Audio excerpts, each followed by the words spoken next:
The Wisdom of Jesus, the Son of Sirach, or Ecclesiasticus. A prologue made by an uncertain author.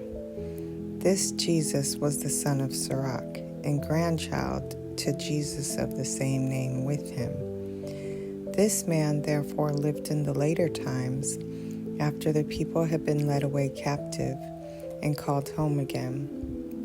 And grandfather Jesus, as himself witnesseth, was a man of great diligence and wisdom among the Hebrews, who did not only gather the grave and short sentences of wise men that had been before him, but himself also uttered some of his own, full of much understanding and wisdom.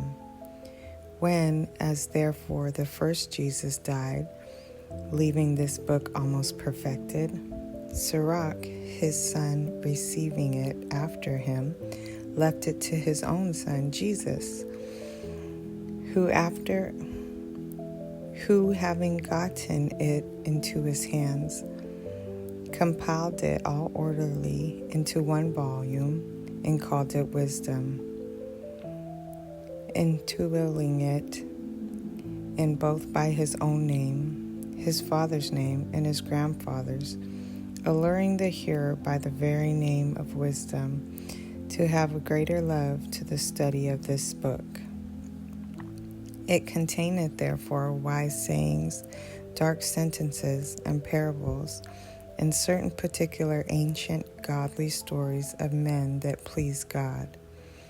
Also his prayer and song, moreover what benefits God had vouchsafed his people, and what plagues he had heaped upon their enemies.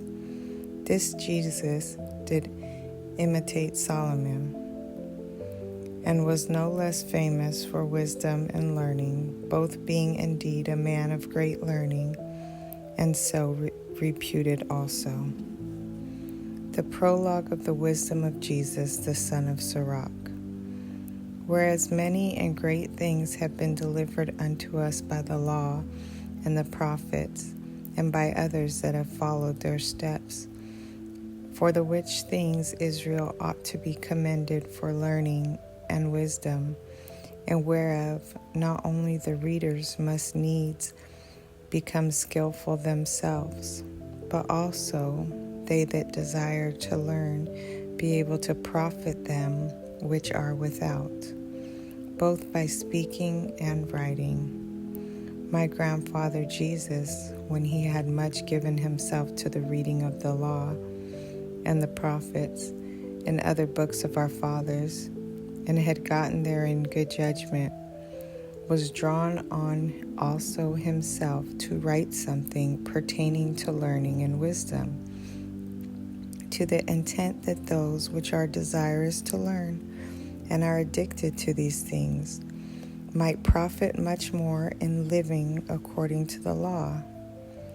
Wherefore, let me entreat you to read it with favor and attention, and to pardon us, wherein we may seem to come short of some words, which we have labored to interpret. For the same things uttered in Hebrew and translated into another tongue have not the same force in them. And not only these things, but the law itself, and the prophets, and the rest of the books have no small difference when they are spoken in their own language.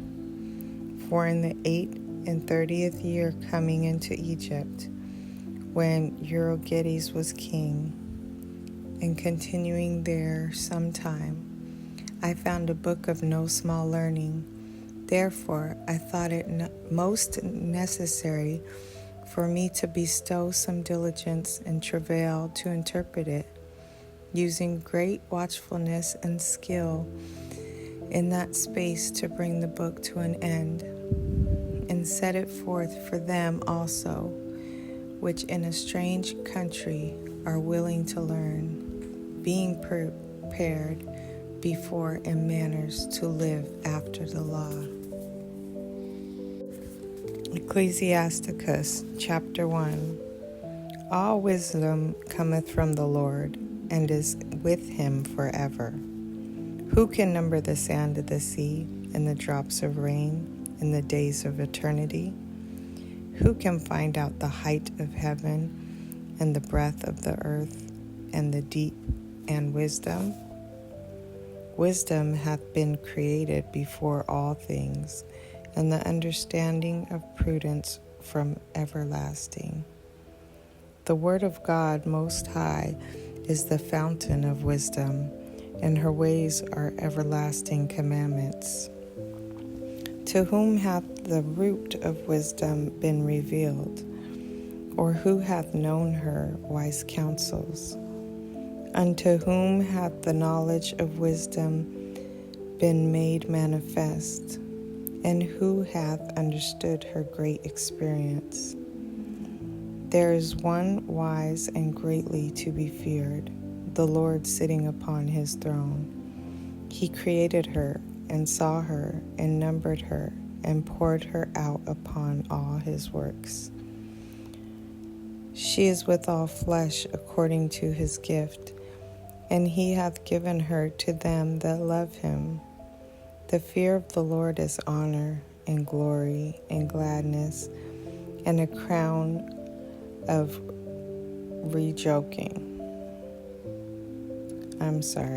and a crown of rejoicing. The fear of the Lord maketh a merry heart, and giveth joy and gladness and a long life. Whoso feareth the Lord, it shall go well with him at the last, and he shall find favor in the day of his death. To fear the Lord is the beginning of wisdom, and it was created with the faithful in the womb. She hath built an everlasting foundation with men, and she shall continue with her seed. To fear the Lord is fullness of wisdom, and filleth men with her fruits. She filleth all their house with things desirable, and the garners with her increase. The fear of the Lord is a crown of wisdom, making peace and perfect health to flourish, both which are the gifts of God, and it enlargeth their rejoicing that love him. Wisdom raineth down skill and knowledge of understanding, and exalteth them to honor that hold her fast. The root of wisdom is to fear the Lord, and the branches thereof are long life. The fear of the Lord driveth away sins, and where it is present, it turneth away wrath. A furious man cannot be justified, for the sway of his fury shall be his destruction. A patient man will bear for a time, and afterward joy shall spring up unto him. He will hide his words for a time, and the lips of many shall declare his wisdom. The parables of knowledge are in the treasures of wisdom, but godliness is an abomination to a sinner. If thou desire wisdom, keep the commandments, and the Lord shall give her unto thee. For the fear of the Lord is wisdom and instruction, and faith and meekness are his delight. Distrust not the fear of the Lord when thou art poor, and come not unto him with a double heart. Be not a hypocrite in the sight of men, and take good heed that thou speakest. Exalt not thyself, lest thou fall, and bring dishonor upon thy soul. And so God discover thy secrets, and cast thee down in the midst of the congregation, because thou camest not in truth to the fear of the Lord, but in thy heart is full of deceit. Ecclesiasticus chapter 2. My son, if thou come to serve the Lord, prepare thy soul for temptation. Set thy heart aright, and constantly endure, and make not haste in time of trouble. Cleave unto him, and depart not away, that thou mayest be increased at thy last end. Whatsoever is brought upon thee, take cheerfully, and be patient when thou art changed to a low estate. For gold is tried in the fire, and acceptable men in the furnace of adversity. Believe in him, and he will help thee. Order thy way aright, and trust in him. Ye that fear the Lord, wait for his mercy, and go not aside, lest ye fail. Ye that fear the Lord, believe him, and your reward shall not fail. Ye that fear the Lord, hope for good, and for everlasting joy and mercy. Look at the generations of old, and see, did ever any trust in the Lord, and was confounded? Or did any abide in his fear, and was forsaken? Or whom did he ever despise that called upon him? For the Lord is full of compassion and mercy, long-suffering, and very pitiful, and forgiveth sins, and saveth in time of affliction. Woe be to the fearful hearts, and faint hands, and the sinner that goeth two ways. Woe unto him that is faint-hearted, for he believeth not, therefore shall he not be defended. Woe unto you that have lost patience, and what will ye do when the Lord shall visit you? They that fear the Lord will not disobey his word, and they that love him will keep his ways. They that fear the Lord will seek that which is well-pleasing unto him, and they that love him shall be filled with the law. They that fear the Lord will prepare their hearts and humble their souls in his sight, saying, We will fall into the hands of the Lord, and not into the hands of men. For as his majesty is, so is his mercy. Ecclesiasticus chapter 3. Hear me, your father, O children, and do thereafter, that ye may be safe. For the Lord hath given the father honor over the children, and hath confirmed the authority of the mother over the sons. Whoso honoreth his father maketh an atonement for his sins, and he that honoreth his mother is as one that layeth up treasure. Whoso honoreth his father shall have joy of his own children, and when he maketh his prayer, he shall be heard. He that honoreth his father shall have a long life, and he that is obedient unto the Lord shall be a comfort to his mother. He that feareth the Lord will honor his father, and will do service unto his parents as to his masters. Honor thy father and mother, both in word and deed, that a blessing may come upon thee from them. For the blessing of the father establisheth the houses of children, but the curse of the mother rooteth out foundations. Glory not in the dishonor of thy father, for thy father's dishonor is no glory unto thee. For the glory of a man is from the honor of his father, and a mother in dishonor is a reproach to the children. My son, help thy father in his age, and grieve him not as long as he liveth. And if his understanding fail, have patience with him, and despise him not when thou art in thy full strength. For the relieving of thy father shall not be forgotten, and instead of sins it shall be added to build thee up. In the day of thine affliction it shall be remembered.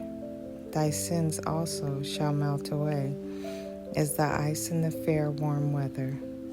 He that forsaketh his father is as a blasphemer, and he that angereth his mother is cursed of God. My son, go on with thy business in meekness, so shalt thou be beloved of him that is approved. the greater thou art, the more humble thyself, and thou shalt find favor before the Lord. Many are in high places and of renown, but mysteries are revealed unto the meek. For the power of the Lord is great, and he is honored of the lowly. Seek not out the things that are too hard for thee, neither search in the things that are above thy strength. But what is commanded thee, think thereupon with reverence. For it is not needful for thee to see with thine eyes the things that are in secret. Be not curious in unnecessary matters, for more things are showed unto thee than men understand.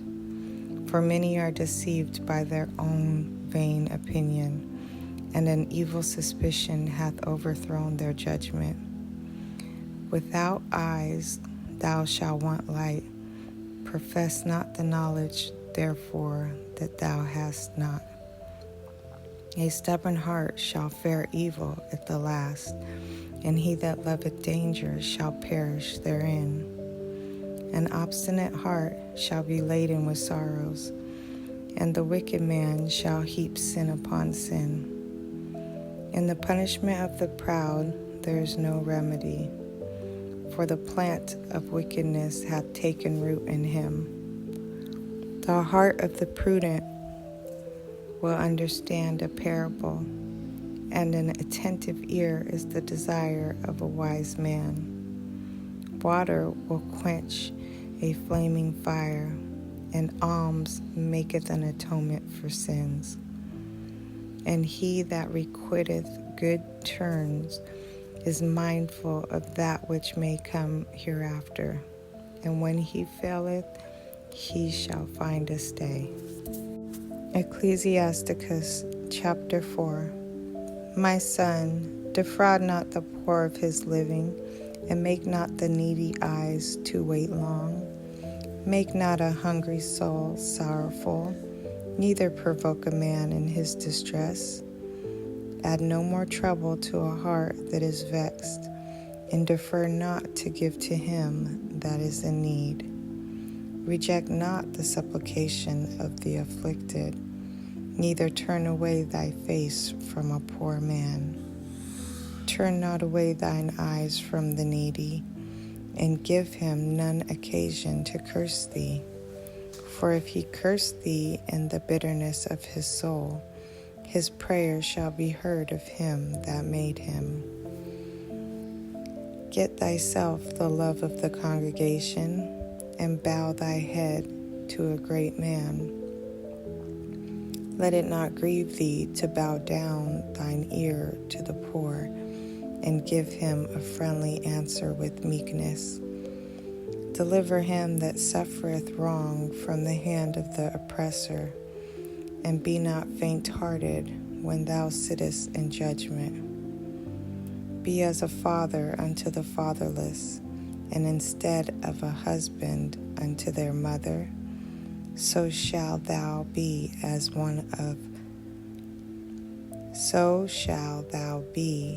the Son of the Most High, and he shall love thee more than thy mother doth.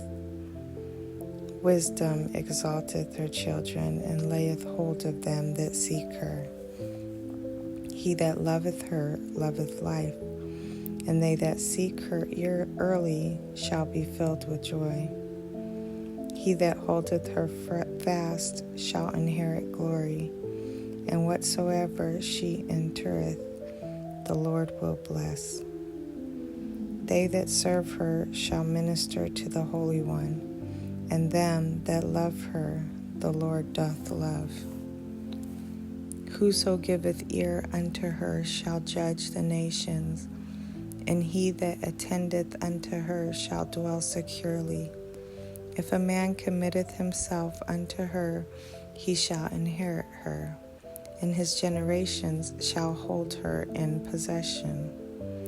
For at the first she will walk with him by crooked ways, and bring fear and dread upon him, and torment him with her discipline, until she may trust his soul, and try him by her laws. Then will she return the straight way unto him, and comfort him, and show him her secrets. But if he go wrong, she will forsake him, and give him over to his own ruin. Observe the opportunity, and beware of evil, and be not ashamed when it concerneth thy soul. For there is a shame that bringeth sin, and there is a shame which is glory and grace. Accept no person against thy soul, and let not the reverence of any man cause thee to fall. And refrain not to speak when there is occasion to do good, and hide not thy wisdom in her beauty. For by speech wisdom shall be known, and learning by the word of the tongue. If no wise speak against the truth, but be abashed of the error of thine ignorance. Be not ashamed to confess thy sins, and force not the course of the river. Make not thyself an underling to a foolish man, neither accept the person of the mighty. Strive for the truth unto death, and the Lord shall fight for thee. Be not hasty in thy tongue, and in thy deeds slack and remiss. Be not as a lion in thy house, nor frantic among thy servants. Let not thine hand be stretched out to receive, and shut when thou shouldest repay. Ecclesiasticus chapter 5. Set not thy heart upon thy goods, and say not, I have enough for my life. Follow not thine own mind and thy strength to walk in the ways of thy heart, and say not, who shall control me for my works? For the Lord will surely revenge the pride. Say not, I have sinned, and what harm hath happened unto me? For the Lord is long-suffering, he will in no wise let thee go. Concerning prohibition, be not without fear to add sin unto sin. And say not, his mercy is great, he will be pacified for the multitude of my sins. For mercy and wrath come from him, and his indignation resteth upon sinners. Make no tarrying to turn to the Lord, and to put not off from day to day. For suddenly shall the wrath of the Lord come forth, and in thy security thou shalt be destroyed, and perish in the day of vengeance. Set not thine heart upon goods unjustly gotten, for they shall not profit thee in the day of calamity. Winnow not with every wind, and go not into every way, for so doth the sinner that hath a double tongue. Be steadfast in thy understanding, and let the word be the same. Be swift to hear, and let thy life be sincere, and with patience give answer. If thou hast understanding, answer thy neighbor. If not, lay thy hand upon thy mouth. Honor and shame is in talk, and the tongue of man is his fall. Be not called a whisperer, and lie not in wait with thy tongue. For a foul shame is upon the thief, and an evil condemnation upon the double tongue. Be not ignorant of anything in a great matter or a small. Ecclesiasticus chapter 6. Instead of a friend, become not an enemy, for thereby thou shalt inherit an ill name, shame, and reproach. Even so shall a sinner that hath a double tongue. Extol not thyself in the counsel of thine own heart, that thy soul be not torn in pieces as a bull straying alone. Thou shalt eat up thy leaves and lose thy fruit, and leave thyself as a dry tree. A wicked soul shall destroy him that hath it, and shall make him to be laughed to scorn of his enemies. Sweet language will multiply friends, and a fair-speaking tongue will increase kind greetings. Be in peace with many, nevertheless have but one counselor of 1,000. If thou wouldest get a friend, prove him first, and be not hasty to credit him. For some man is a friend for his own occasion, and will not abide in the day of thy trouble. And there is a friend who, being turned to enmity and strife, will discover thy reproach. Again, some friend is a companion at the table, and will not continue in the day of thy affliction. But in thy prosperity he will be as thyself, and will be bold over thy servants. If thou be brought low, he will be against thee, and will hide himself from thy face. Separate thyself from thine enemies, and take heed of thy friends. A faithful friend is a strong defense, and he that hath found such an one hath found a treasure. Nothing doth countervail a faithful friend, and his excellency is invaluable. A faithful friend is the medicine of life, and they that fear the Lord shall find him. Whoso feareth the Lord shall direct his friendship aright, for as he is, so shall his neighbor be also. My son, gather instructions from thy youth up, so shalt thou find wisdom till thine old age. Come unto her as one that ploweth and soweth, and wait for her good fruits. For thou shalt not toil much in laboring about her, but thou shalt eat of her fruits right soon. She is very unpleasant to the unlearned. He that is without understanding will not remain with her. She will lie upon him as a mighty stone of trial, and he will cast her from him ere it be long. For wisdom is according to her name, and she is not manifest unto many. Give ear, my son, receive my advice, and refuse not my counsel. And put thy feet into her fetters, and thy neck into her chain. Bow down thy shoulder, and bear her, and be not grieved with her bonds. Come unto her with thy whole heart, and keep her ways with all thy power. Search and seek, and she shall be made known unto thee.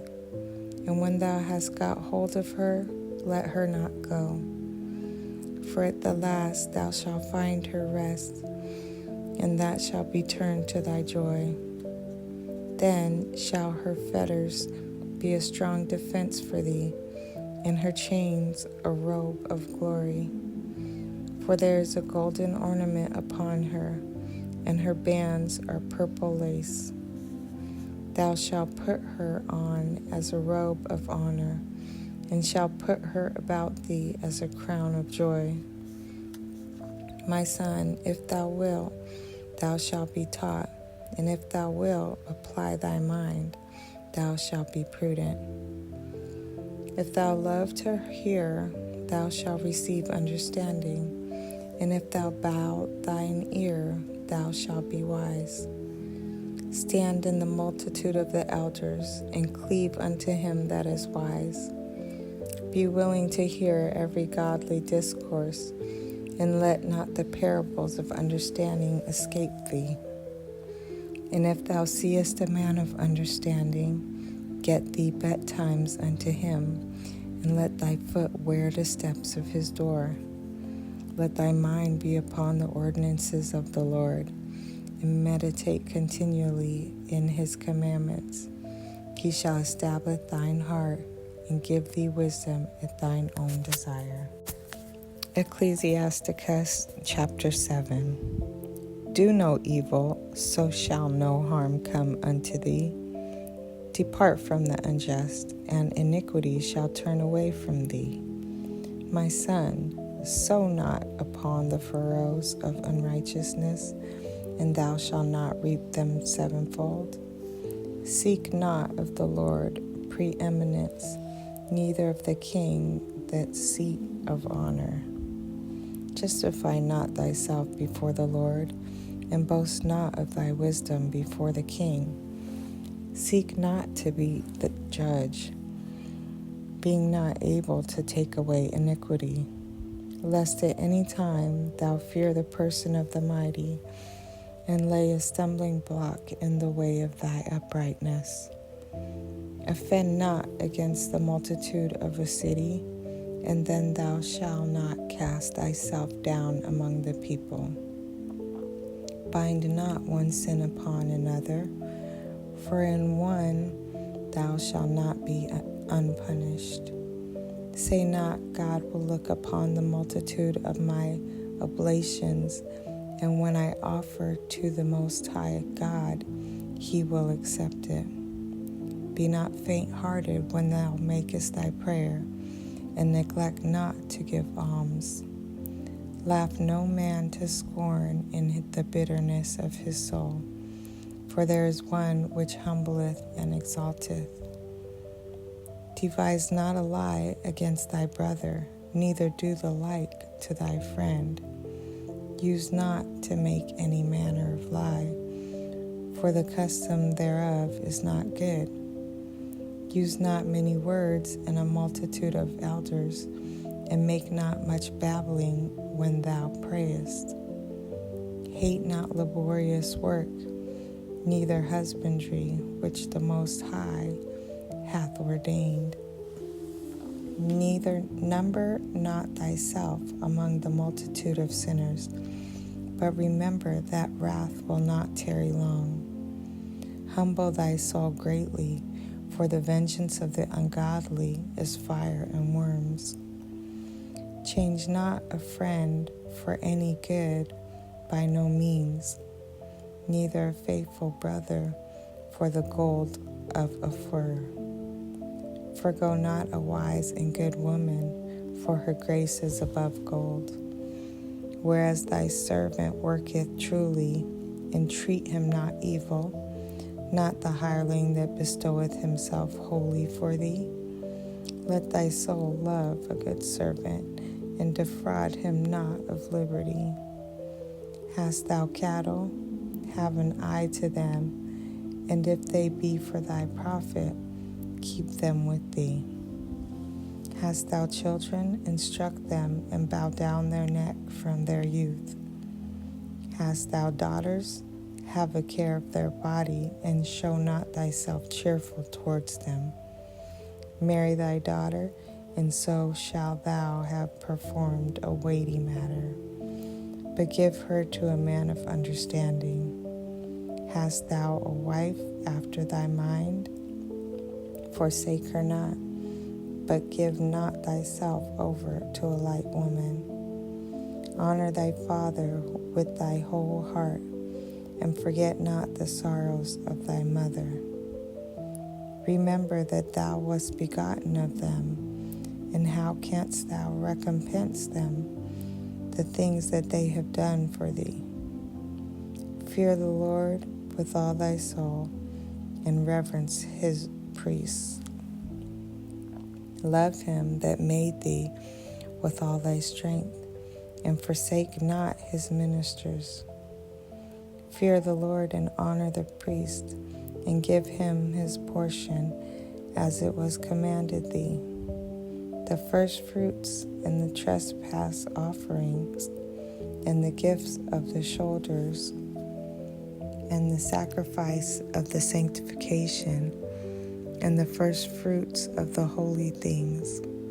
And stretch thine hand unto the poor, that thy blessing may be perfected. A gift hath grace in the sight of every man living, and for the deed detain it not. For not to be with them that weep, and mourn with them that mourn. Be not slow to visit the sick, for that shall make thee to be a beloved. Whatsoever thou takest in hand, remember the end, and thou shalt never do amiss. Ecclesiasticus chapter 8. Strive not with the mighty man, lest thou fall into his hands. Lie not at variance with the rich man, lest he overweigh thee. For gold hath destroyed many, and perverted the hearts of kings. Strive not with the man that is full of tongue, and heap not wood upon his fire. Jest not with the rude man, lest thy ancestors be disgraced. Reproach not a man that turneth from sin, but remember that we are all worthy of punishment.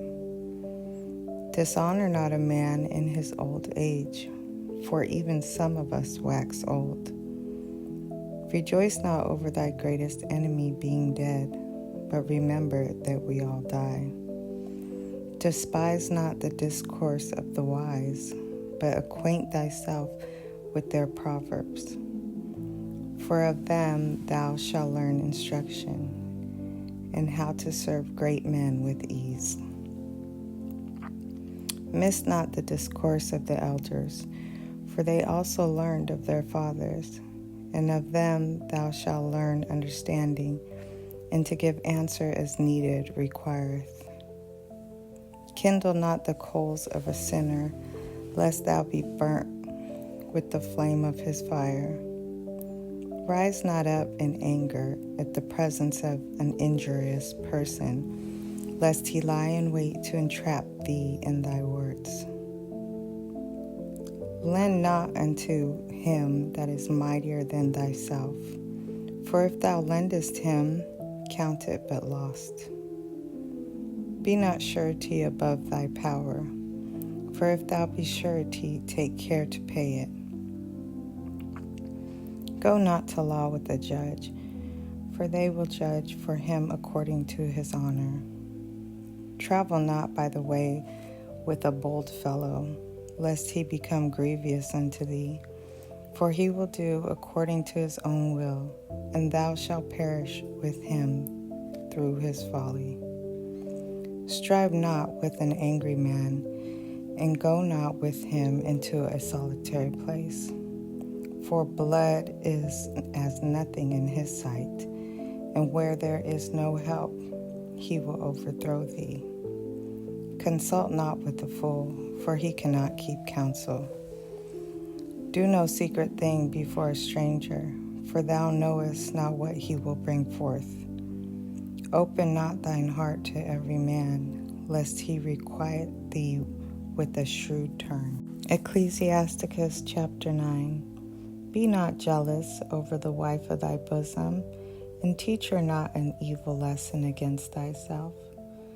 Give not thy soul unto a woman to set her foot upon thy substance. Meet not with a harlot, lest thou fall into her snares. Use not much the company of a woman that is a sinner, lest thou be taken with her attempts. Gaze not on a maid, that thou fall not by those things that are precious in her. Give not thy soul unto harlots, that thou lose not thine inheritance. Look not round about thee in the streets of a city, neither wander thou in the solitary places thereof. Turn away thine eyes from a beautiful woman, and look not upon another's beauty, for many have been deceived by the beauty of a woman. For herewith love is kindled as a fire. Sit not at all with another man's wife, nor sit down with her in thine arms, and spend not thy money with her at the wine, lest thine heart incline unto her, and so though thou desire, thou fall into destruction. Forsake not an old friend, for the new is not comparable to him. A new friend is as a new wine. When it is old, thou shalt drink it with pleasure. Envy not the glory of a sinner, for thou knowest not what shall be his end. Delight not in the thing that the ungodly have pleasure in, but remember they shall not go unpunished unto their grave. Keep thee far from the man that hath power to kill, so shalt thou not doubt the fear of death. And if thou come into him, make no fault, lest he take away thy life presently. Remember that thou goest in the midst of snares, and that thou walkest upon the battlements of the city. As near as thou canst, guess at thy neighbor, and consult with the wise. Let thy talk be with the wise, and all thy communication in the law of the Most High. And let just men eat and drink with thee, and let thy glorying be in the fear of the Lord. For the hand of the artificer the work shall be commended, and the wise ruler of the people for his speech. A man of an ill tongue is dangerous in his city, and he that is rash in his talk shall be hated. Ecclesiasticus chapter 10. A wise judge will instruct his people, and the government of a prudent man is well ordered. As the judge of the people is himself, so are his officers. And what manner of man the ruler of the city is, such are all they that dwell therein. An unwise king destroyeth his people, but through the producers of them which are in authority, the city shall be inhabited. The power of the earth is in the hand of the Lord, and in due time he will set over it one that is profitable. In the hand of God is the prosperity of man, and upon the persons of the scribe shall he lay his honor. Bear not hatred to thy neighbor for every wrong, and do nothing at all by injurious practices. Pride is hateful before God and man, and by both doth one commit iniquity. Because of unrighteous dealings, injuries, and riches got by deceit, the kingdom is translated from one people to another. Why is earth in ashes proud? There is not a more wicked thing than a covetous man, for such an one setteth his own soul to sale, because while he liveth he casteth away his bowels. The physician cutteth off a long disease, and he that is today a king, tomorrow shall die. For when a man is dead, he shall inherit creeping things, beasts, and worms. The beginning of pride is when one departeth from God, and his heart is turned away from his Maker. For pride is the beginning of sin, and he that hath it shall pour out abomination. And therefore the Lord brought upon them strange calamities, and overthrew them utterly. The Lord hath cast down the throne of proud princes, and set up the meek in their stead. The Lord hath plucked up the roots of the proud nations, and planted the lowly in their place. The Lord overthrew countries of the heathen, and destroyed them to the foundations of the earth. He took some of them away, and destroyed them, and hath made their memorial to cease from the earth. Pride was not made for men, nor furious anger for them that are born of a woman. They that fear the Lord are a sure seed, and they that love him an honorable plant. They that regard not the law are a dishonorable seed. They that transgress the commandments are a deceivable seed. Among brethren, he that is chief is honorable.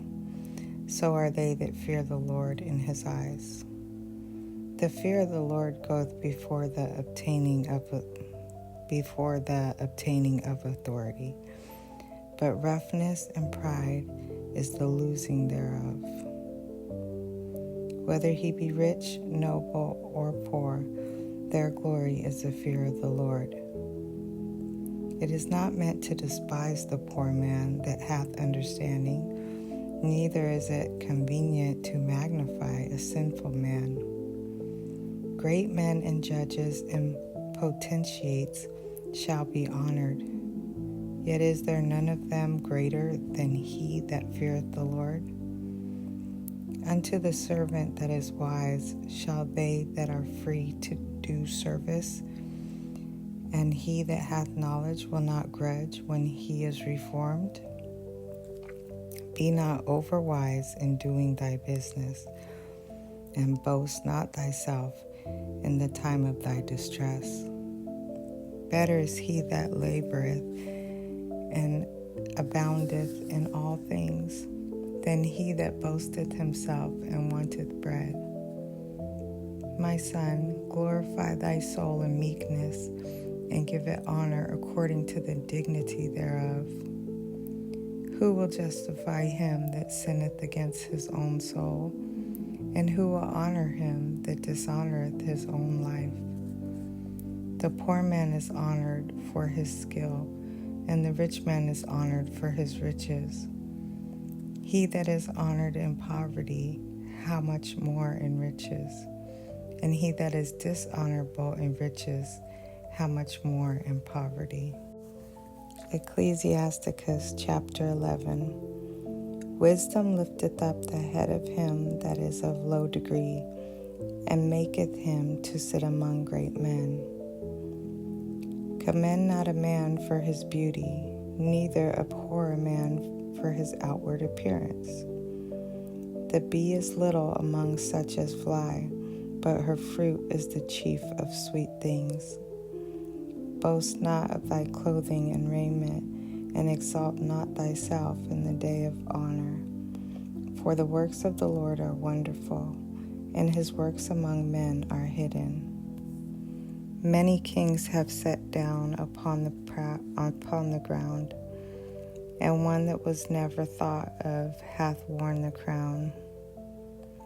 Many mighty men have been greatly disgraced, and the honorable delivered into other men's hands. Blame not before thou hast examined the truth. Understand first, and then rebuke. Answer not before thou hast heard the cause, neither interpret men in the midst of their talk. Strive not in a matter that concerneth thee not, and sit not in judgment with sinners. My son, meddle not with many matters, for if thou meddle much, thou shalt not be innocent. And if thou follow after, thou shalt not obtain, neither shalt thou escape by fleeing. There is one that laboreth and taketh pains, and maketh haste, and is so much the more behind. Again, there is another that is slow, and hath need of help, wanting ability, and full of poverty. Yet the eye of the Lord looked upon him for good, and set him up from his low estate, and lifted up his head from misery, so that many saw it marveled at him. Prosperity and adversity, life and death, poverty and riches come of the Lord. Wisdom, knowledge, and understanding of the law are of the Lord. Love and the way of good works are from him. Error and darkness had their beginning together with sinners, and evil shall wax old with them that glory therein. The gift of the Lord remaineth with the godly, and his favor bringeth prosperity forever. There is that waxeth rich by his weariness and pinching, and this is the portion of his reward. Whereas he saith, I have found rest, and now will eat continually of my goods, and yet he knoweth not what time shall come upon him, that he must leave those things to others and die. Be steadfast in thy covenant, and be conversant therein, and wax old in thy work. Marvel not at the works of sinners, but trust in the Lord, and abide in thy labor. For it is an easy thing in the sight of the Lord, on the sudden to make a poor man rich. The blessing of the Lord is in the reward of the godly, and suddenly he maketh his blessing to flourish. Say not, what profit is there of my service, and what good things shall I have hereafter?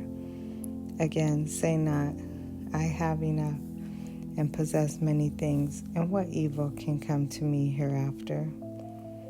In the day of prosperity, there is a forgetfulness of affliction, and in the day of affliction, there is no more remembrance of prosperity.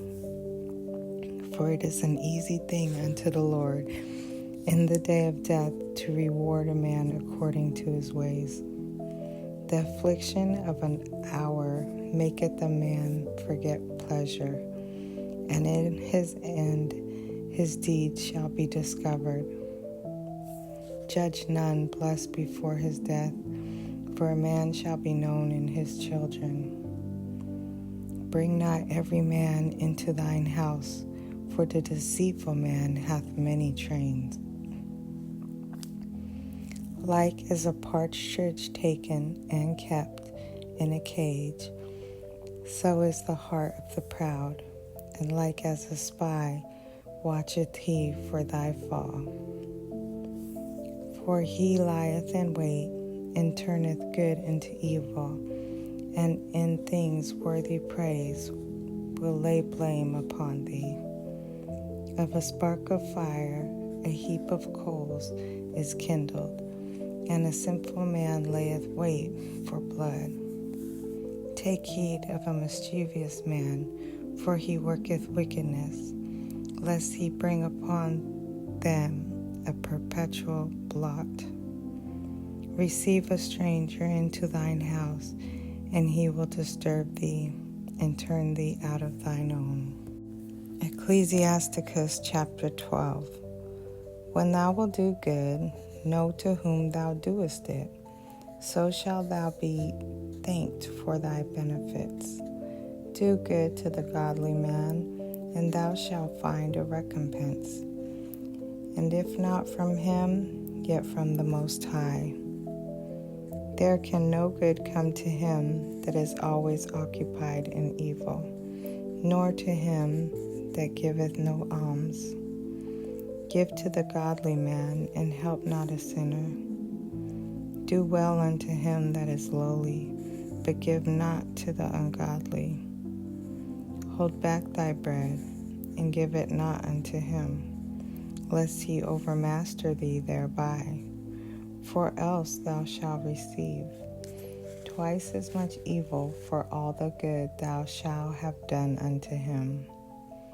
For the Most High hateth sinners, and will repay vengeance unto the ungodly, and keepeth them against the mighty day of their punishment.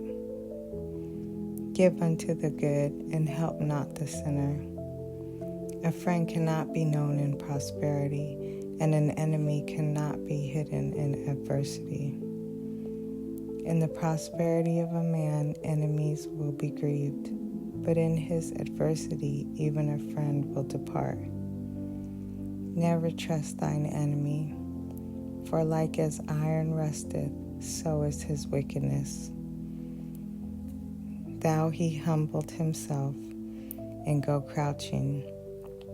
Yet take good heed and beware of him, and thou shalt be unto him as if thou hast wiped a looking glass. And thou shalt know that his rest hath not been altogether wiped away.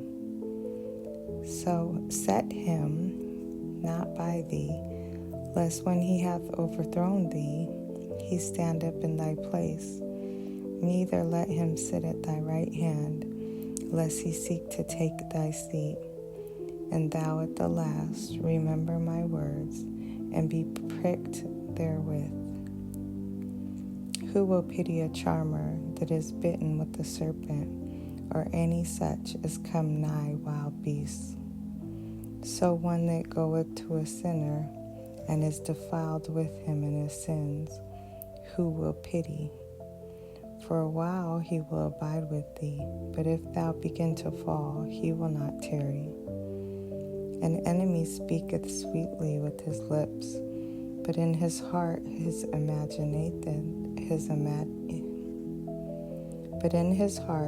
imagineth how to throw thee into a pit. He will weep with his eyes, but if he find opportunity, he will not be satisfied with blood. If adversity come upon thee, thou shalt find him there first. And though he pretend to help thee, yet shall he undermine thee. He will shake his head and clap his hands and whisper much and change his countenance.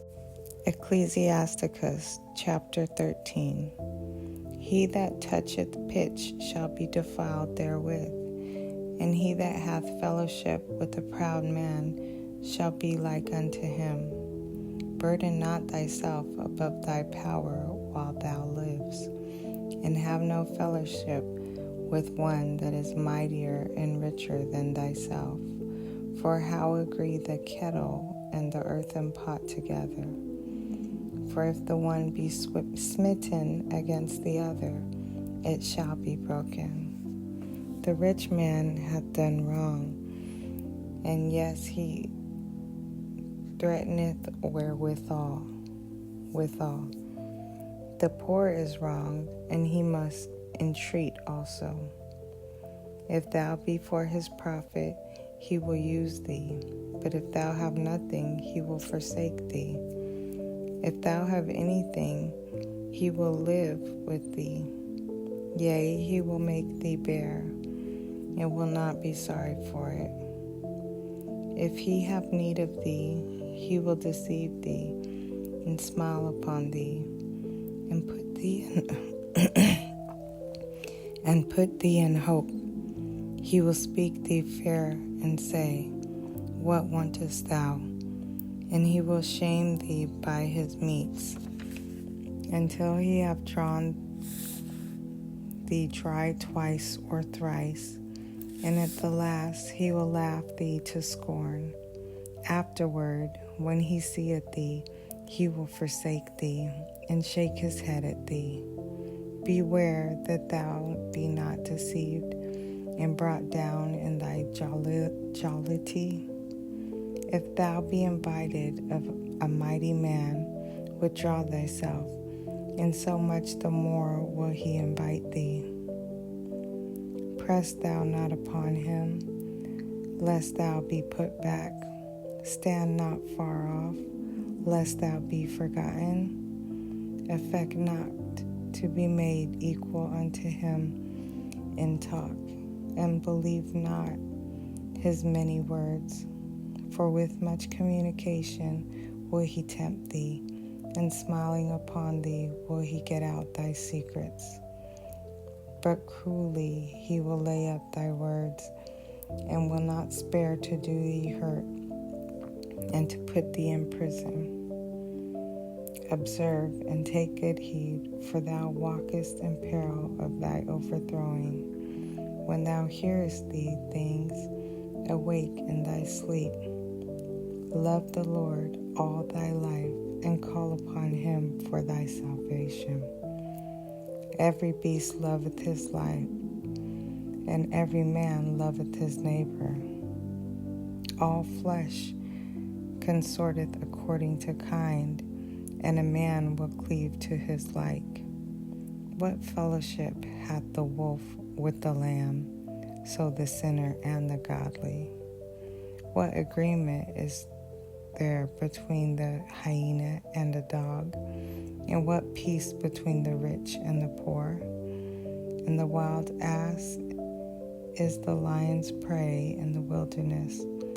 So the rich eat up the poor, as the proud hate humility, so doth the rich abhor the poor.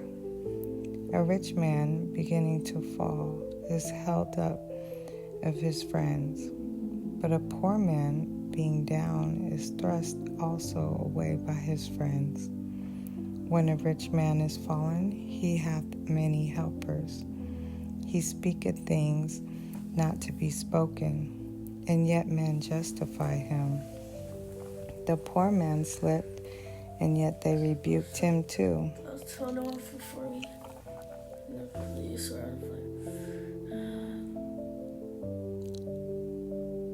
The poor man slipped, and yet they rebuked him too. He spake wisely, and could have no place. When a rich man speaketh, every man holdeth his tongue. And look what he saith, they extol it to the clouds.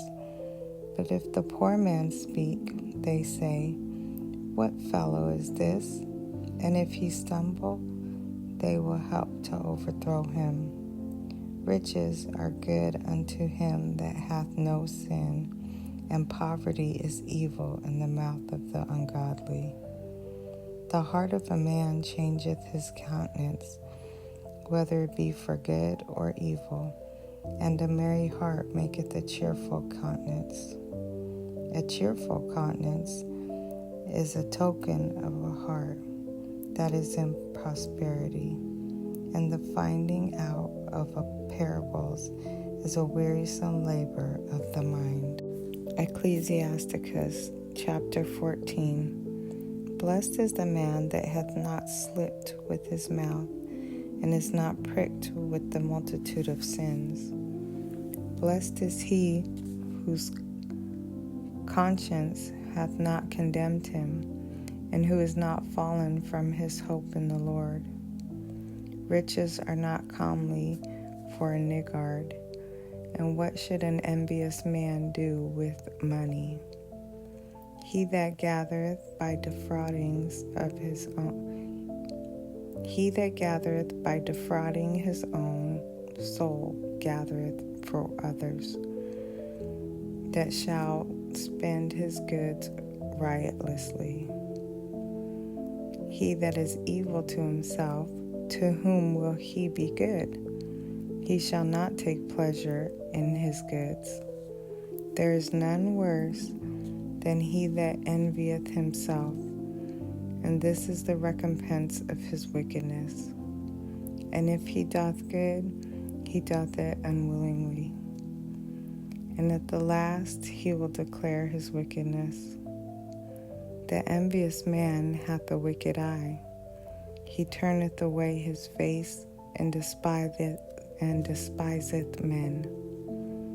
A covetous man's eye is not satisfied with his portion, and the iniquity of the wicked drieth up his soul. A wicked eye envieth his bread, and he is a niggard at his table. My son, according to thy ability, do good to thyself, and give the Lord his due offering. Remember that death will not be long in coming, and that the covenant of the grave is not showed unto thee.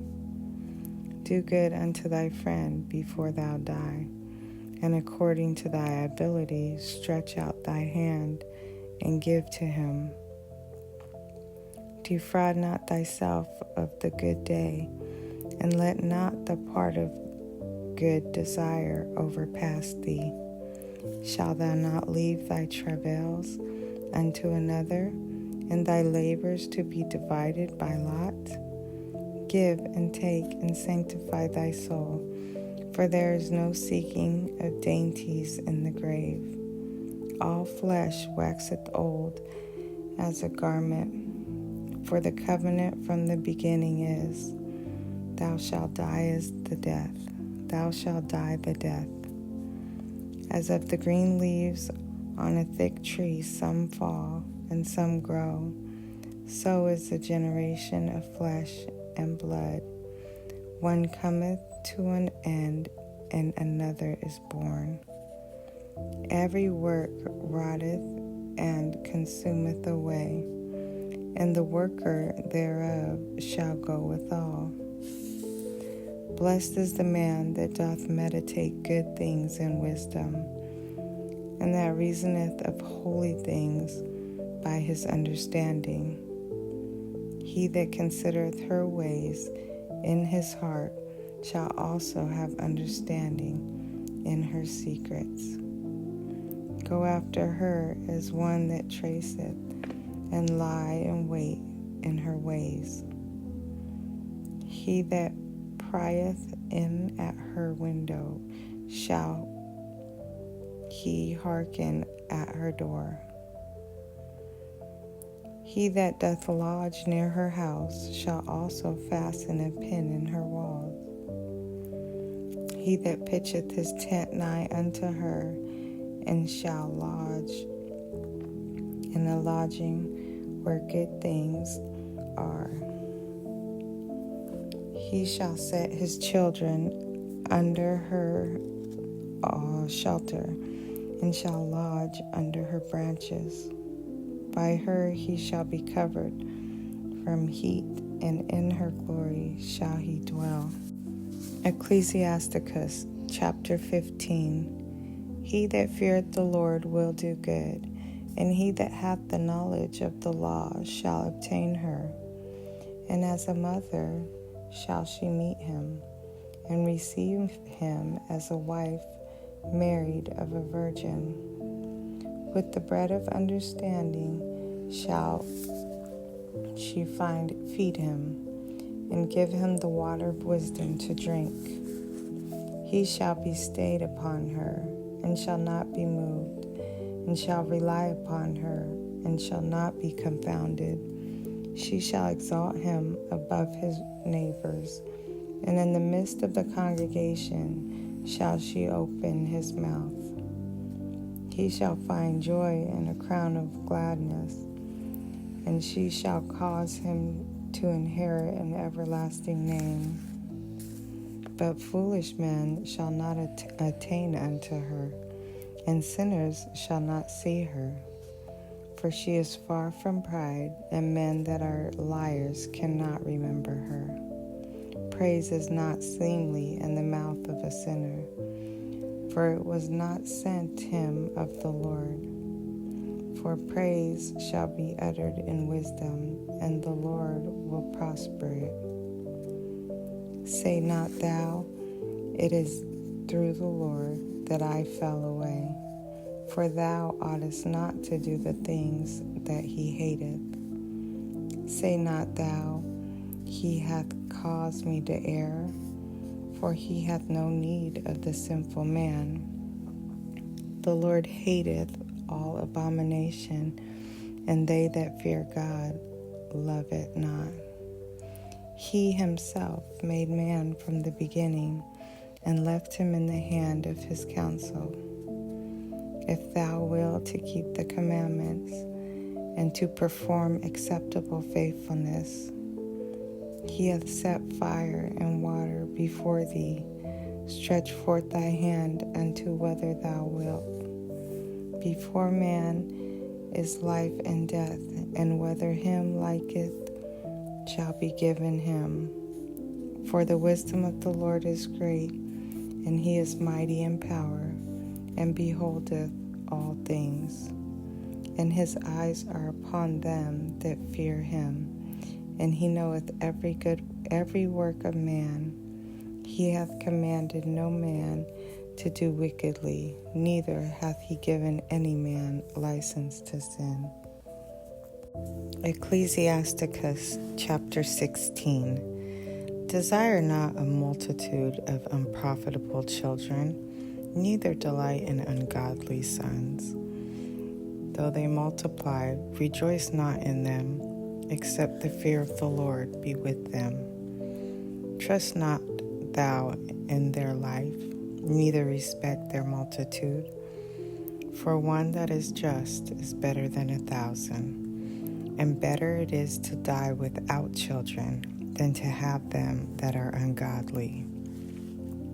For by one that hath understanding shall the city be replenished, but the kindred of the wicked shall speedily become desolate.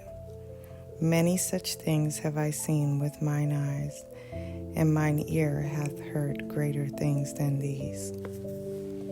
In the congregation of the ungodly shall a fire be kindled, and in a rebellious nation wrath is set on fire.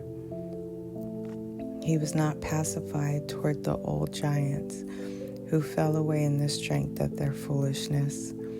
Neither spared he the place where Lot sojourned, but abhorred them for their pride.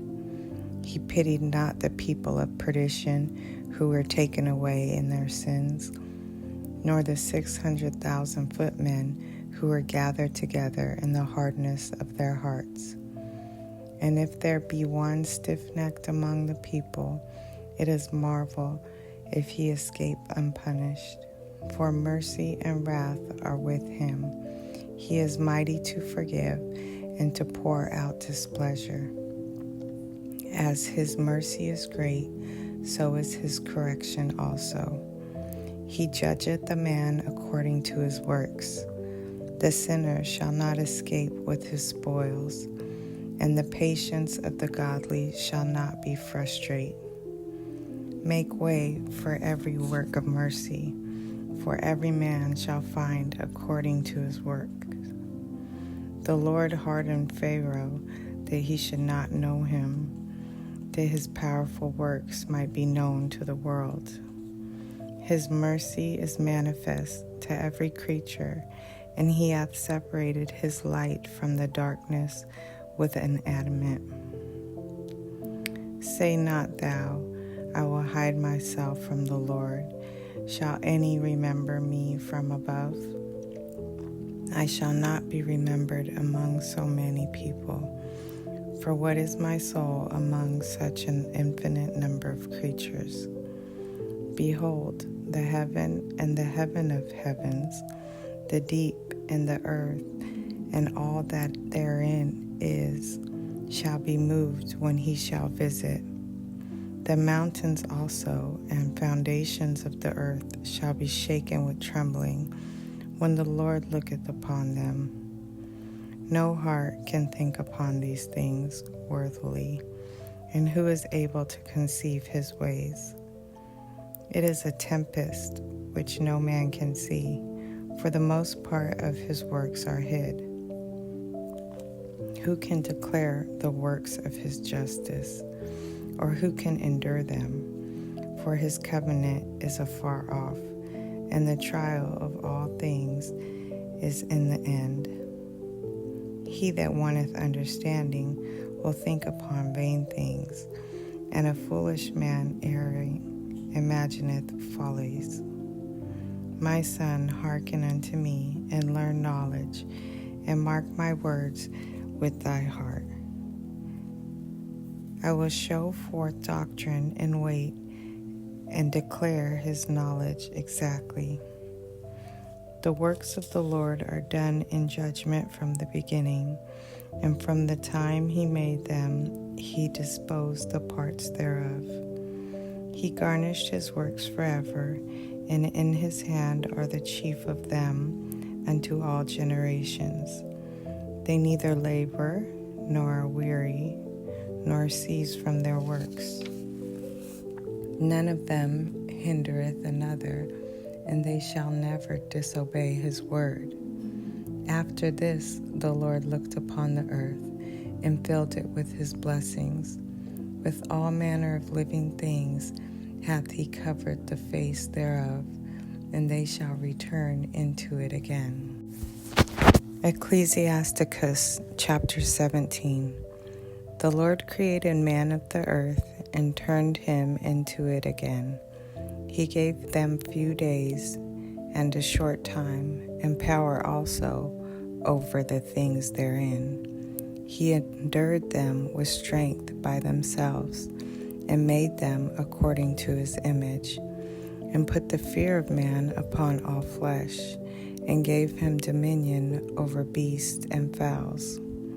They received the use of the 5 operations of the Lord, and in the 6th place he imparted them understanding, and in the 7th speech, an interpreter of the cognations thereof. Counsel and a tongue and eyes, ears, and a heart gave he them to understand. Withal he filled them with the knowledge of understanding, and showed them good and evil. He set his eye upon their hearts, that he might show them the greatness of his works.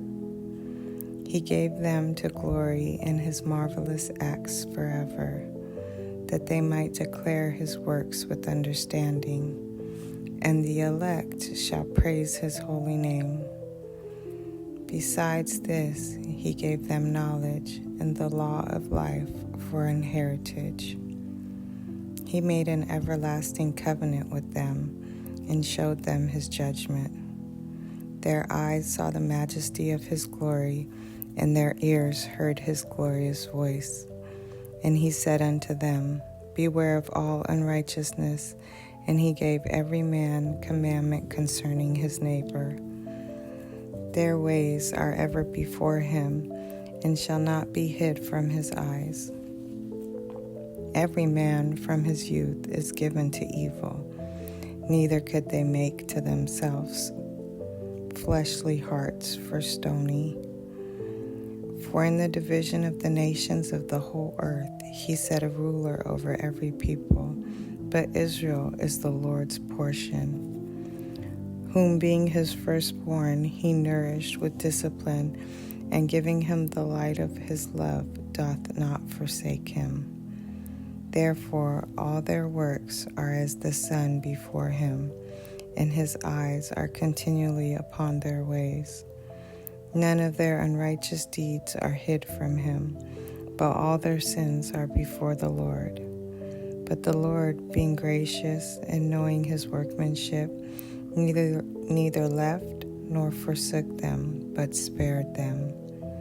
The alms of a man is as a signet with him, and he will keep the good deeds of man as the apple of the eye, and give repentance to his sons and daughters. Afterward he will rise up and reward them, and render their recompense upon their heads. But unto them that repent he granted them return, and comforted those that failed in patience. Return unto the Lord, and forsake thy sins. Make thy prayer before his face, and offend less. Turn again to the Most High, and turn away from iniquity. For he will lead thee out of darkness into the light of health, and hate the abomination vehemently.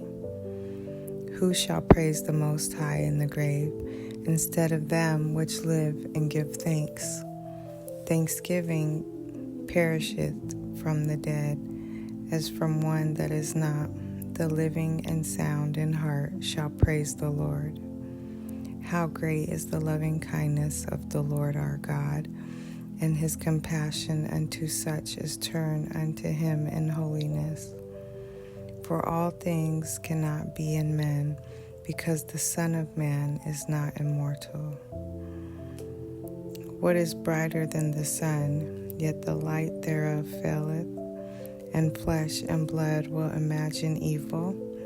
He viewed the power of the height of heaven, and all men are but earth and ashes.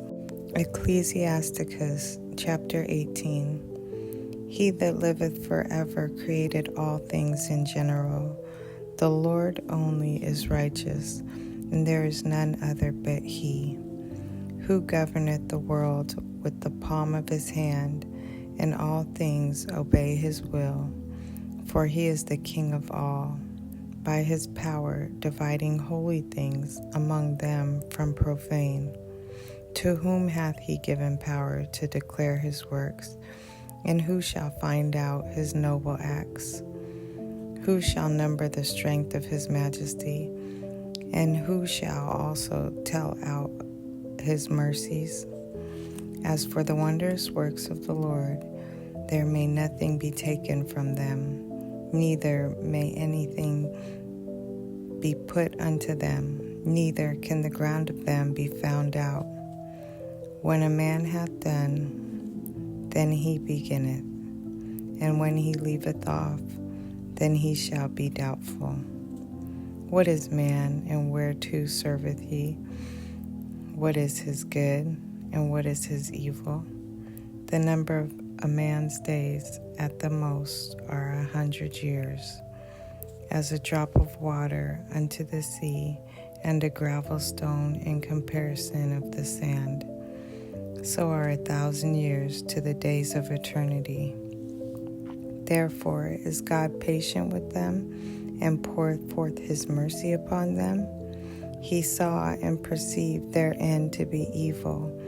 Therefore he multiplied his compassion. The mercy of man is toward his neighbor, but the mercy of the Lord is upon all flesh.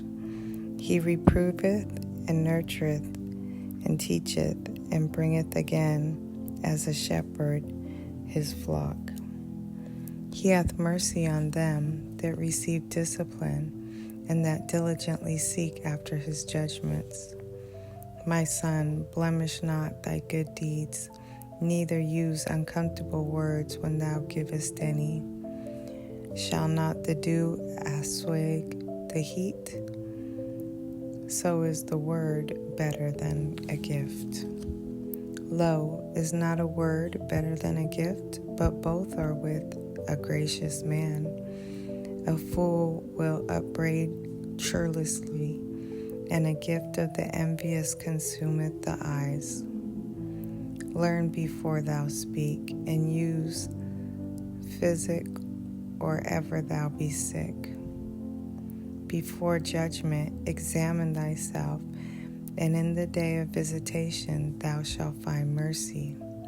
Humble thyself before thou be sick, and in the time of sins show repentance. Let nothing hinder thee to pay thy vow in due time, and defer not until death to be justified. Before thou prayest, prepare thyself, and be not as one that tempteth the Lord. Think upon the wrath that shall be at the end, in the time of vengeance, when he shall turn away his face. When thou hast enough, remember the time of hunger, and when thou art rich, think upon poverty and need. From the morning until the evening, the time is changed, and all things are soon done before the Lord. A wise man will fear in everything, and in the day of sinning he will beware of offense. But a fool will not observe time. Every man of understanding knoweth wisdom, and will give praise unto him that found her. They that were of understanding in sayings became also wise themselves, and poured forth exquisite parables. Go not after thy lusts, but refrain thyself from thine appetites. If thou givest thy soul thy desires that please her, she will make thee a laughing stock to thine enemies that malign thee. Take not pleasure in much good cheer, neither be tied to the experience thereof. Be not made a beggar by bequeathing upon borrowing, when thou hast nothing in thy purse, for thou shalt lie in wait for thine own life, and be talked on. Ecclesiasticus chapter 19. A laboring man that is given to drunkenness shall not be rich, and he that contemneth small things shall fail by little and little. Wine and women will make men of understanding to fall away, and he that cleaveth to harlots will become impudent. Moths and worms shall have him to heritage, and a bold man shall be taken away. He that is hasty to give credit is light-minded, and he that sinneth shall offend against his own soul. Whoso taketh pleasure in wickedness shall be condemned, but he that resisteth pleasures crowneth his life. He that can rule his tongue shall live without strife, and he that hateth babbling shall have less evil. Rehearse not unto another that which is told unto thee, and thou shalt fare never the worse.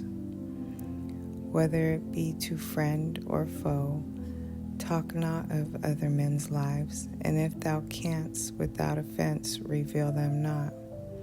For he heard and observed thee, and when time cometh, he will hate thee. If thou hast heard a word, let it die with thee, and be bold, it will not burst thee. A fool travaileth with the word, as a woman in labor of a child. As an arrow that sticketh in a man's thigh, so is a word within a fool's belly. Admonish a friend, it may be he hath not done it, and if he have done it, that he do it no more. Admonish thy friend, it may be he hath not said it, and if he have, that he speak it not again. Admonish a friend, for many times it is a slander, and believe not every tale. There is one that slippeth in his speech, but not from his heart. And who is he that hath not offended with his tongue? Admonish thy neighbor before thou threaten him, and not being angry. Give place to the law of the Most High. The fear of the Lord is the first step to be accepted of him, and wisdom obtaineth his love. The knowledge of the commandments of the Lord is the doctrine of life, and they that do things that please him shall receive the fruit of the tree of immortality.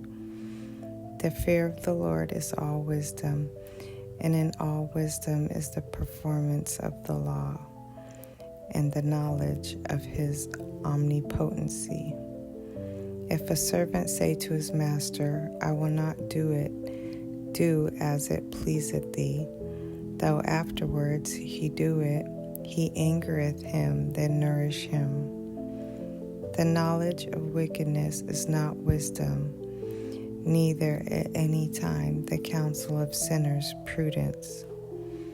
There is a wickedness, and the same an abomination, and there is a fool wanting in wisdom. He that hath small understanding and feareth God is better than one that hath much wisdom and transgresseth the law of the Most High. There is an exquisite subtlety, and the same is unjust. And there is one that turneth aside to make judgment appear, and there is a wise man that justifieth in judgment. There is a wicked man that hangeth down his head sadly, but inwardly he is full of deceit, casting down his countenance and making as if he heard not, where he is not known. He will do thee a mischief before thou beware. And if for want of power he be hindered from sinning, yet when he findeth opportunity, he will do evil. A man may be known by his look, one that hath understanding by his countenance when thou meetest him. A man's attire and excessive laughter and gait show what he is. Ecclesiasticus chapter 20. There is a reproof that is not calmly again.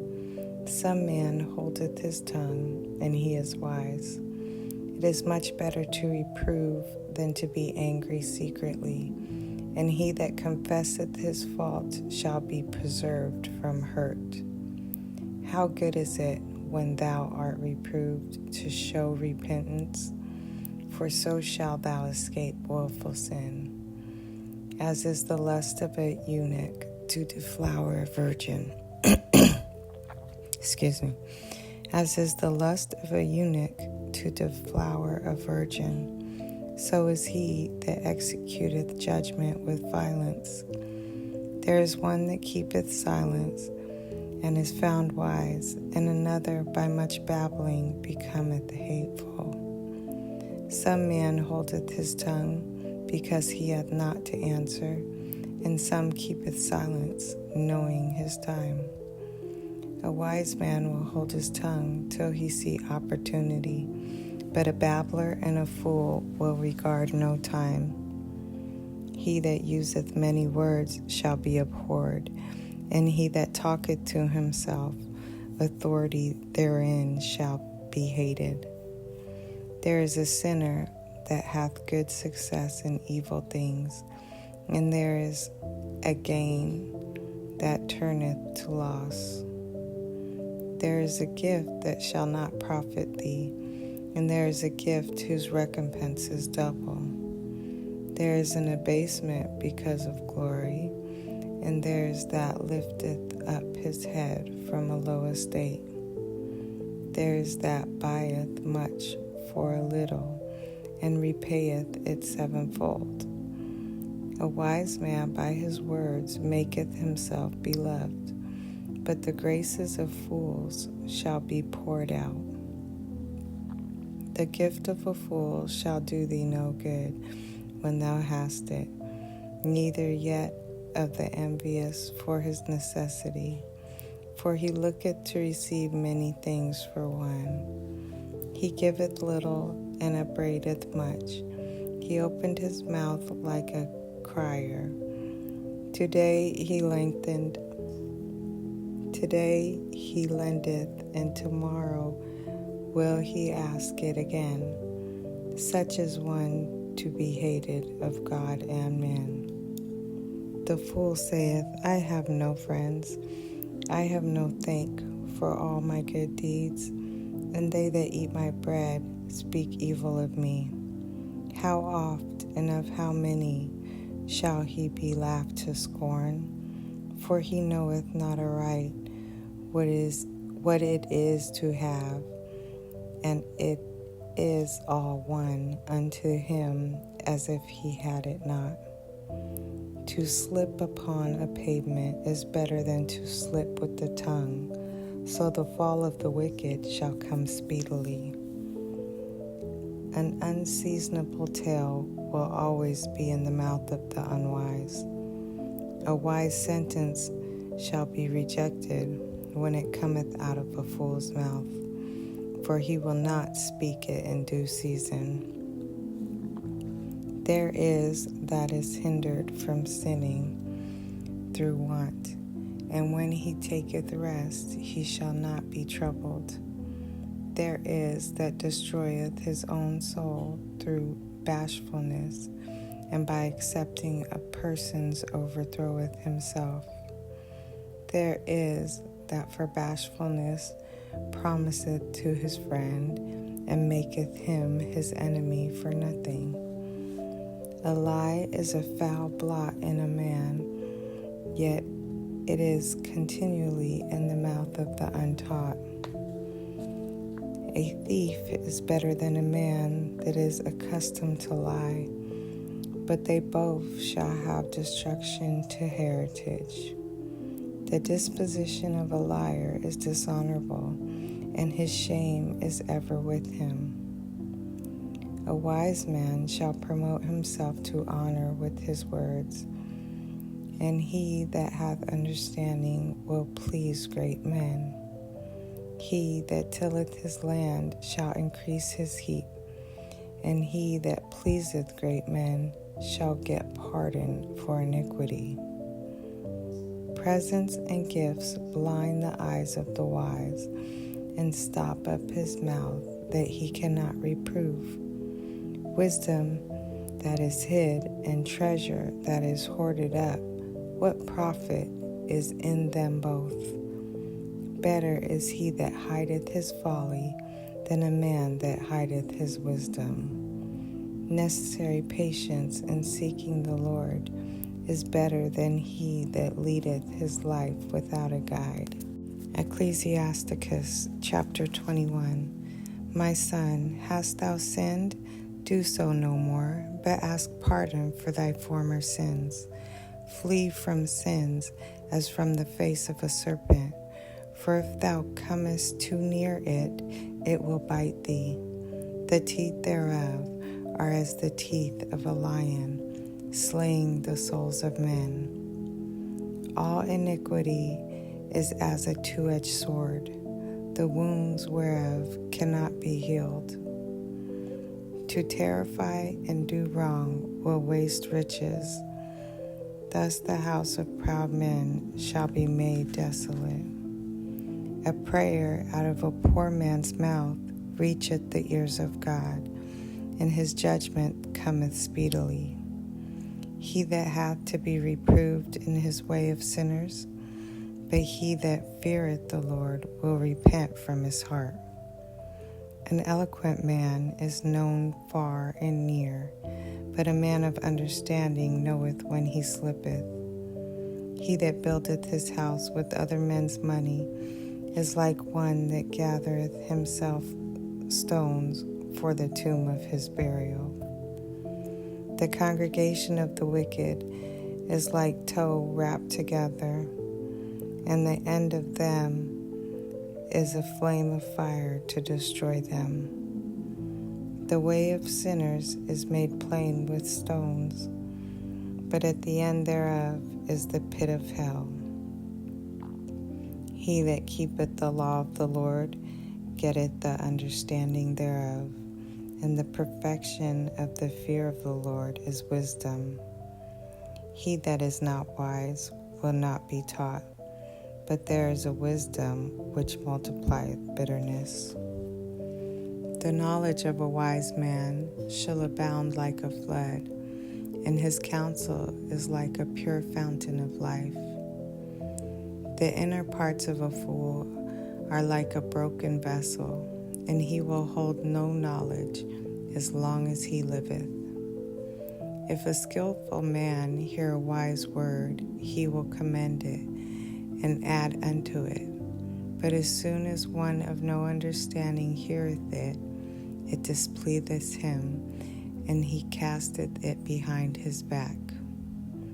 The talking of a fool is like a burden in the way, but grace shall be found in the lips of the wise.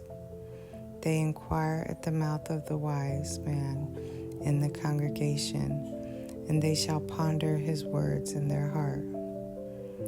As is a house that is destroyed, so is wisdom to a fool, and the knowledge of the unwise is as talk without sense.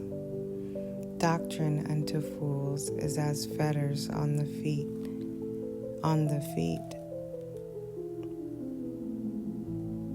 Doctrine unto fools is as fetters on the feet, and like manacles on the right hand.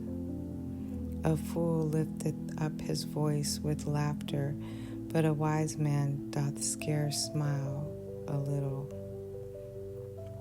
Learning is unto a wise man as an ornament of gold, and like a bracelet upon his right arm. A foolish man's foot is soon in his neighbor's house, but a man of experience is ashamed of him. A fool will peep in at the door into the house, but he that is well nurtured will stand without. It is the rudeness of a man to hearken at the door, but a wise man will be grieved with the disgrace. The lips of talkers will be telling such things as pertain not unto them, but the words of such as have understanding are weighed in the balance. The heart of fools is in their mouth, but the mouth of the wise is in their heart. When the ungodly curseth Satan, he curseth his own soul. A whisperer defileth his own soul, and is hated wheresoever he dwelleth. Ecclesiasticus chapter 22. A slothful man is compared to a filthy stone, and everyone will hiss him out to his disgrace. A slothful man is compared to the filth of a dunghill. Every man that takes it up will shake his hand. An evil nurtured son is the dishonor of his father that begat him, and a foolish daughter is born to his loss. A wise daughter shall bring an inheritance to her husband, but she that liveth dishonestly is her father's heaviness. She that is bold dishonoreth both her father and her husband, but they both shall despise her. A tale out of season is as music in mourning, but stripes and correction of wisdom are never out of time. Whoso teacheth a fool is as one that glueth a potsherd together, and as he that waketh one from the sound sleep. He that telleth a tale to a fool speaketh to one in slumber. When he hath told his tale, he will say, What is the matter? If children live honestly and have wherewithal, they shall cover the baseness of their parents. But children, being haughty through disdain and want of nurture, do strain the nobility of their kindred. Weep for the dead, for he hath lost the light, and weep for the fool, for he wanteth understanding. Make little weeping for the dead, for he is at rest, but the life of a fool is worse than death. 7 days do men mourn for him that is dead, but for a fool and an ungodly man all the days of his life. Talk not much with the fool, and go not to him that hath no understanding. Beware of him, lest thou have trouble, and thou shalt never be defiled with his fooleries. Depart from him, and thou shalt find rest, and never be disquieted with madness. What is heavier than lead, and what is the name thereof but a fool? Sand and salt, and a mass of iron is easier to bear than a man without understanding. A timber grit and bound together in a building cannot be loosened with shaking, so the heart that is established by advised counsel shall fear at no time. A heart settled upon a thought of understanding is as a fair plastering on the wall of a gallery. Pails set on high place will never stand against the wind, so a fearful heart in the imagination of a fool cannot stand against any fear. He that pricketh the eye will make tears to fall, and he that pricketh the heart maketh it to show her knowledge.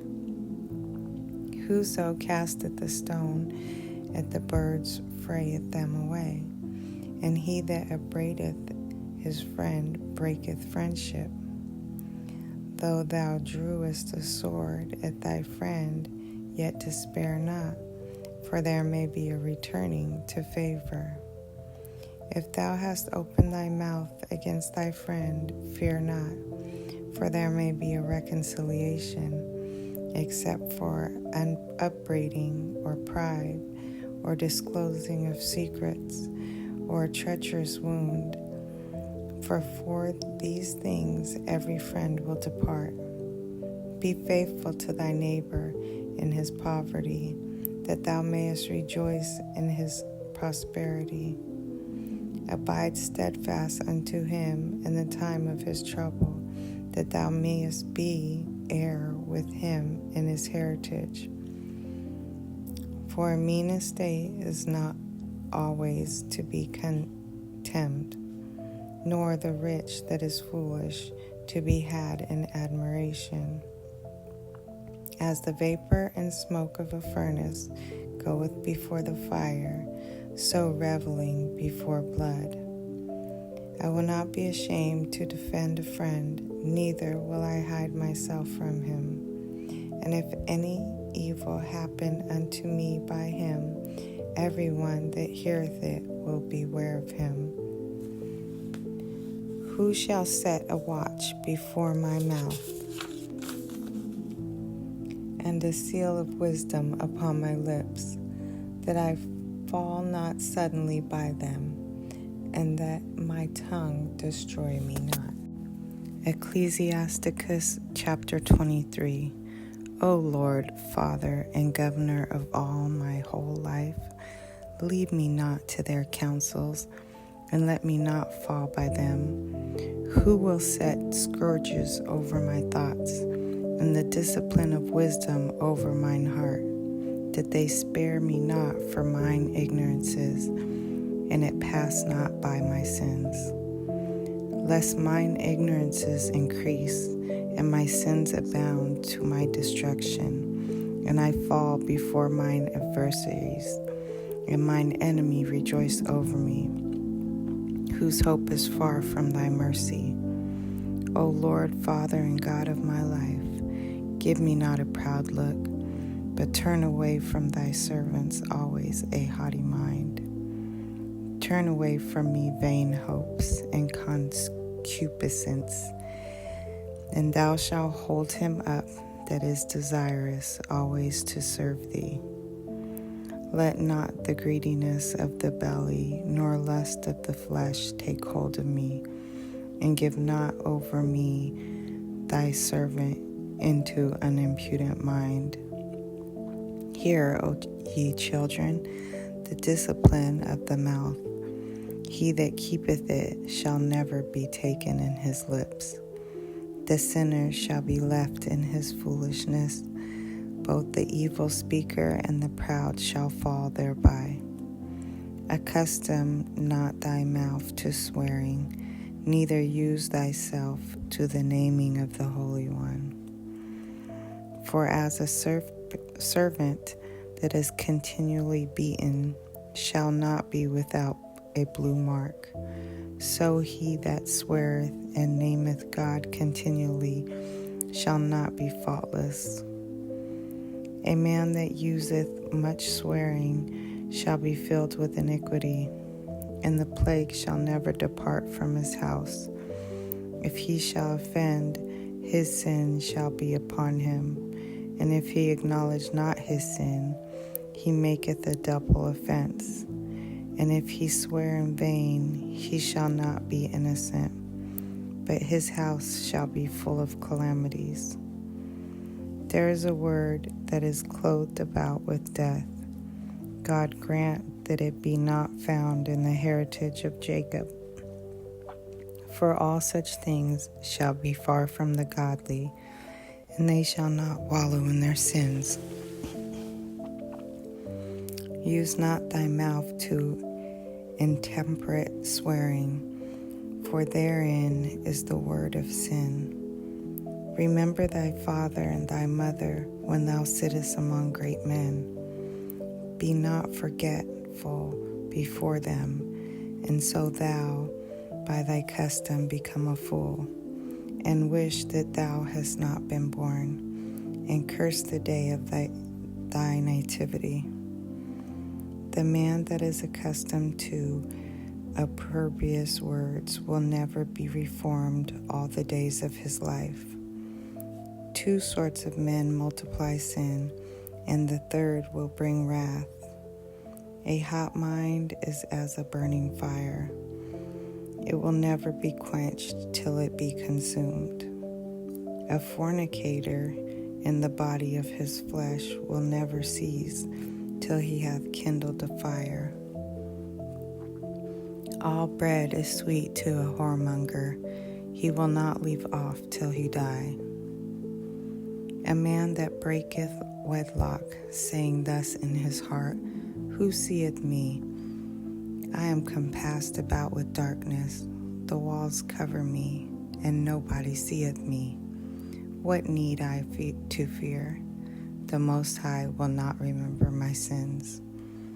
Such a man only feareth the eyes of men, and knoweth not that the eyes of the Lord are 10,000 times brighter than the sun, beholding all the ways of men, and considering the most secret parts.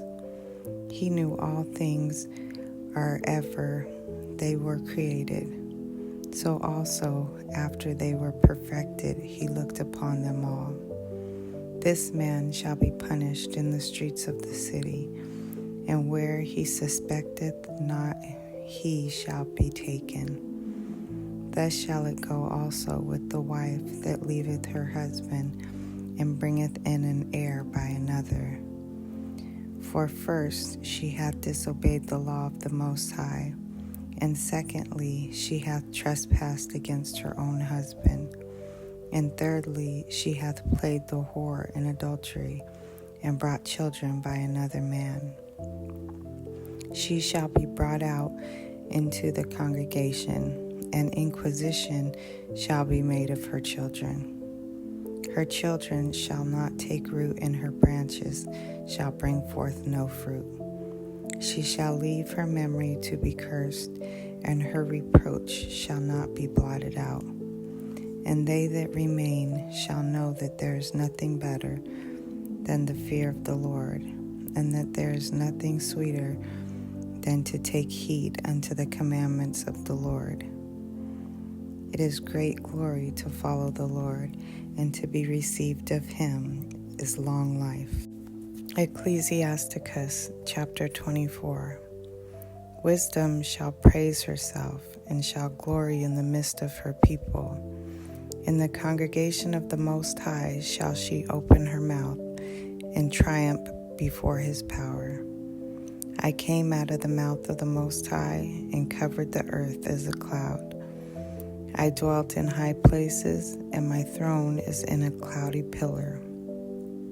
I alone compassed the circuit of heaven, and walked in the bottom of the deep. In the waves of the sea, and in all the earth, and in every people and nation, I got a possession. With all these I sought rest, and in whose inheritance shall I abide? So the Creator of all things gave me a commandment, and he that made me caused my tabernacle to rest, and said, Let thy dwelling be in Jacob, and thine inheritance in Israel. He created me from the beginning, before the world, and I shall never fail. In the holy tabernacle I served before him, and so was I established in Zion. Likewise, in the beloved city he gave me rest, and in Jerusalem was my power. And I took root in an honorable people, even in the portion of the Lord's inheritance. I was exalted like a cedar in Lebanon, and as a cypress tree upon the mountains of Hermon. I was exalted like a palm tree in Engedi, and as a rose plant in Jericho, as a fair olive tree in a pleasant field, and grew up as a plane tree by the water. I gave a sweet smell like cinnamon and asphaltus, and I yielded a pleasant odor like the best myrrh, as galbanium and onyx and sweet storax, and as the fume of frankincense in the tabernacle. As the turpentine tree, I stretched out my branches, and my branches are the branches of honor and grace. As the vine brought I forth pleasant savor, and my flowers are the fruit of honor and riches. I am the mother of fair love, and fear and knowledge and holy hope. I therefore, being eternal, and given to all my children which are named of him. Come unto me, all ye that be desirous of me, and fill yourselves with my fruits. For my memorial is sweeter than honey, and mine inheritance than the honeycomb. They that eat me shall yet be hungry, and they that drink me shall yet be thirsty. He that obeyeth me shall never be confounded, and they that work by me shall not do amiss. All these things are the book of the covenant of the Most High God, even the law which Moses commanded for an inheritance unto the congregations of Jacob. Faint not to be strong in the Lord, that he may confirm you. Cleave unto him, for the Lord Almighty is God alone, and beside him there is no other Savior. He filleth all things with his wisdom, as Pishon and as Tigris in the time of the new fruits. He maketh the understanding to abound like Euphrates, and as Jordan in the time of the harvest. He maketh the doctrine of knowledge appear as the light, and as Gion in the time of vintage. The first man knew her not perfectly, no more shall the last find her out. For her thoughts are more than the sea, and her counsels profounder than the great deep. I also came out as a brook from a river, and as a conduit into a garden. I said, I will water my best garden, and will water abundantly my garden bed. And lo, my brook became a river, and my river became a sea. I will yet make doctrine to shine as the morning, and will send forth her light afar off. I will yet pour out doctrine as prophecy, and leave it to all ages forever. Behold, that I have not labored for myself only, but for all them that seek wisdom. Ecclesiasticus chapter 25. In 3 things I was beautified, and stood up beautiful both before God and men: the unity of brethren, the love of neighbors, a man and a wife that agree together. 3 sorts of men my soul hateth, and I am greatly offended at their life: a poor man that is proud, a rich man that is a liar, and an old adulterer that doeth. If thou hast gathered nothing in thy youth, how canst thou find anything in thine age? Oh, how comely a thing is judgment for gray hairs, and for ancient men to know counsel. Oh, how comely is the wisdom of old men, and understanding and counsel to men of honor. Much experience is the crown of old men, and the fear of God is their glory.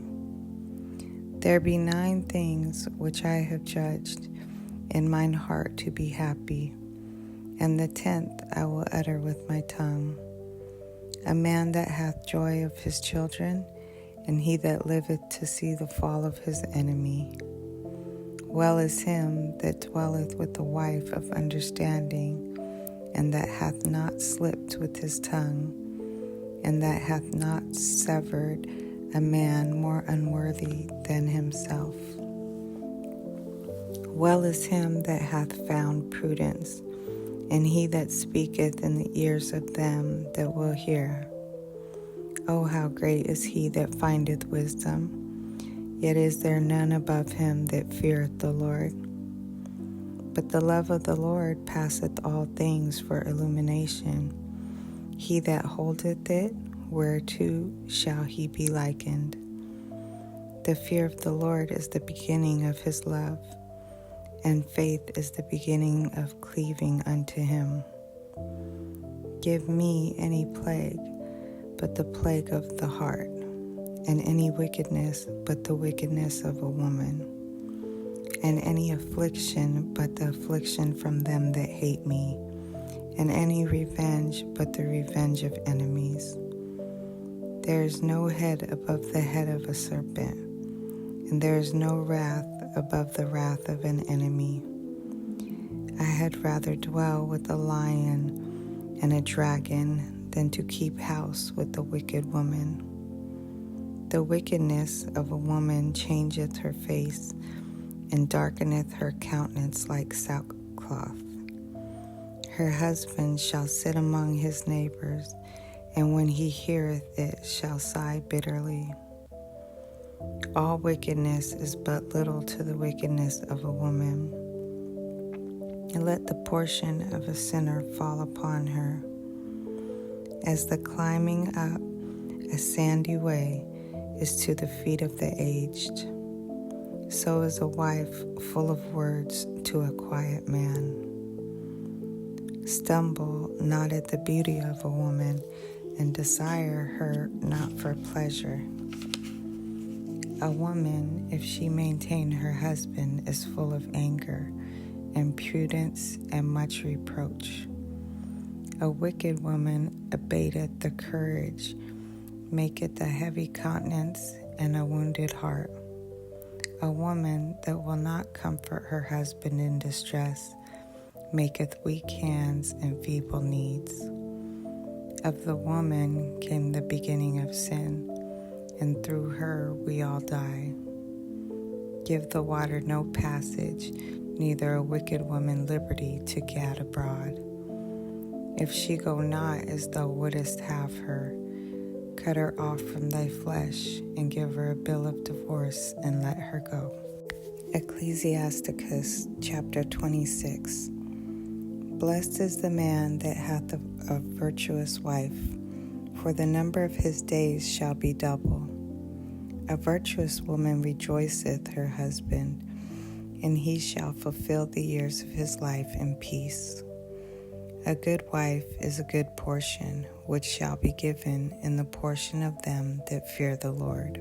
Whether a man be rich or poor, if he have a good heart toward the Lord, he shall at all times rejoice with a cheerful countenance. There be 3 things that mine heart feareth, and for the fourth I was sore afraid: the slander of a city, the gathering together of an unruly multitude, and a false accusation. All these are worse than death. But a grief of heart and sorrow is a woman that is jealous over another woman, and a scourge of the tongue which communicateth withal. An evil wife is a yoke shaken to and fro. He that hath hold of her is as though he held a scorpion. A drunken woman and a gatter abroad causeth great anger, and she will not cover her own shame. The whoredom of a woman may be known in her haughty looks and eyelids.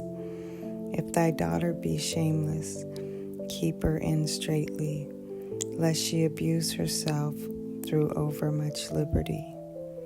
Watch over an impudent eye, and marvel not if she trespass against thee. She will open her mouth as a thirsty traveler, when he hath found a fountain, and drink of every water near her. By every hedge will she sit down, and open her quiver against every arrow. The grace of a wife delighteth her husband, and her discretion will fatten his bones. A silent and loving woman is a gift of the Lord, There is nothing so much worth as a mind well instructed. A shamefaced and faithful woman is a double grace, and her continent mind cannot be valued. As the sun when it ariseth in the high heaven, so is the beauty of a good wife in the ordering of her house. As the clear light is upon the holy candlesticks, so is the beauty of the face in ripe age. As the golden pillars are upon the sockets of silver, so are the fair feet with a constant heart.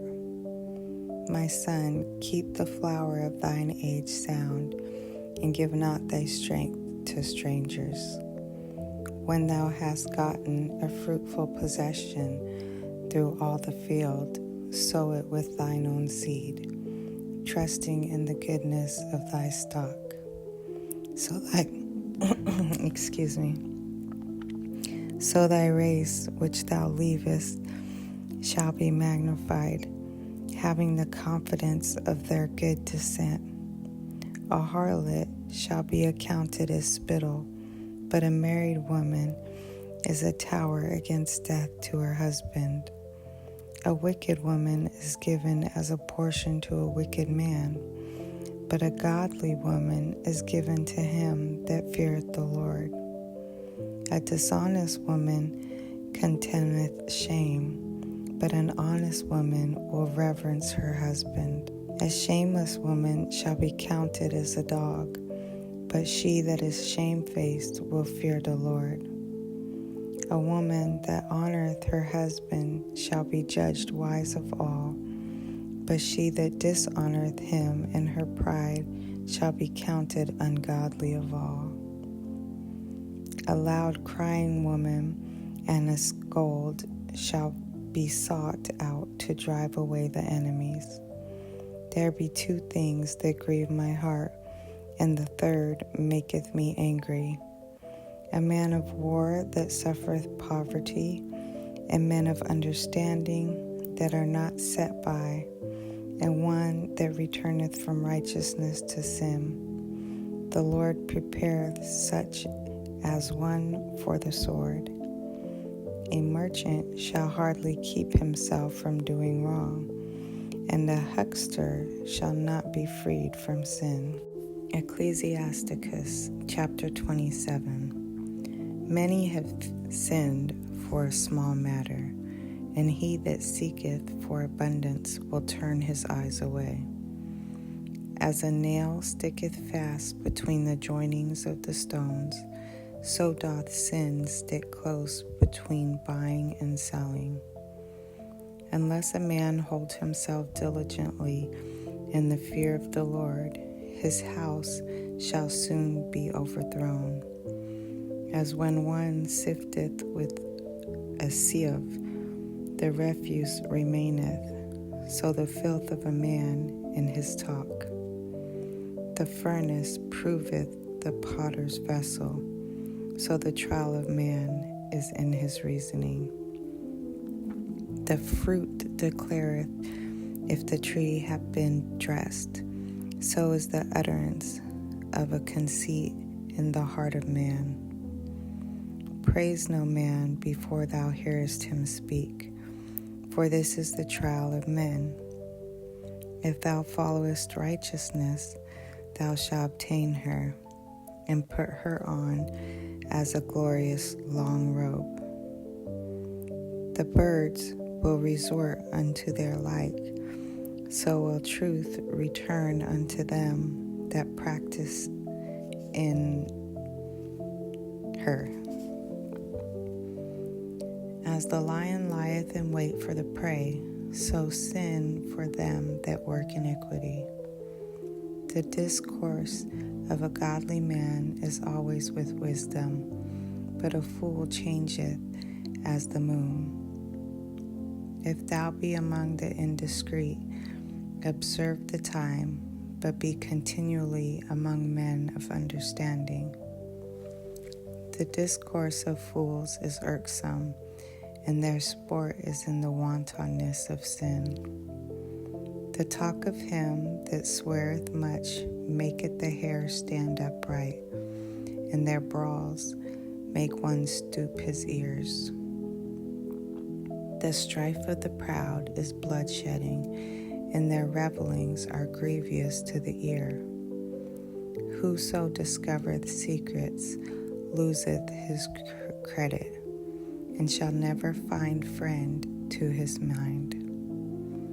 Love thy friend, and be faithful unto him. But if thou bewrayest his secrets, follow no more after him. For as a man hath destroyed his enemy, so hast thou lost the love of thy neighbor.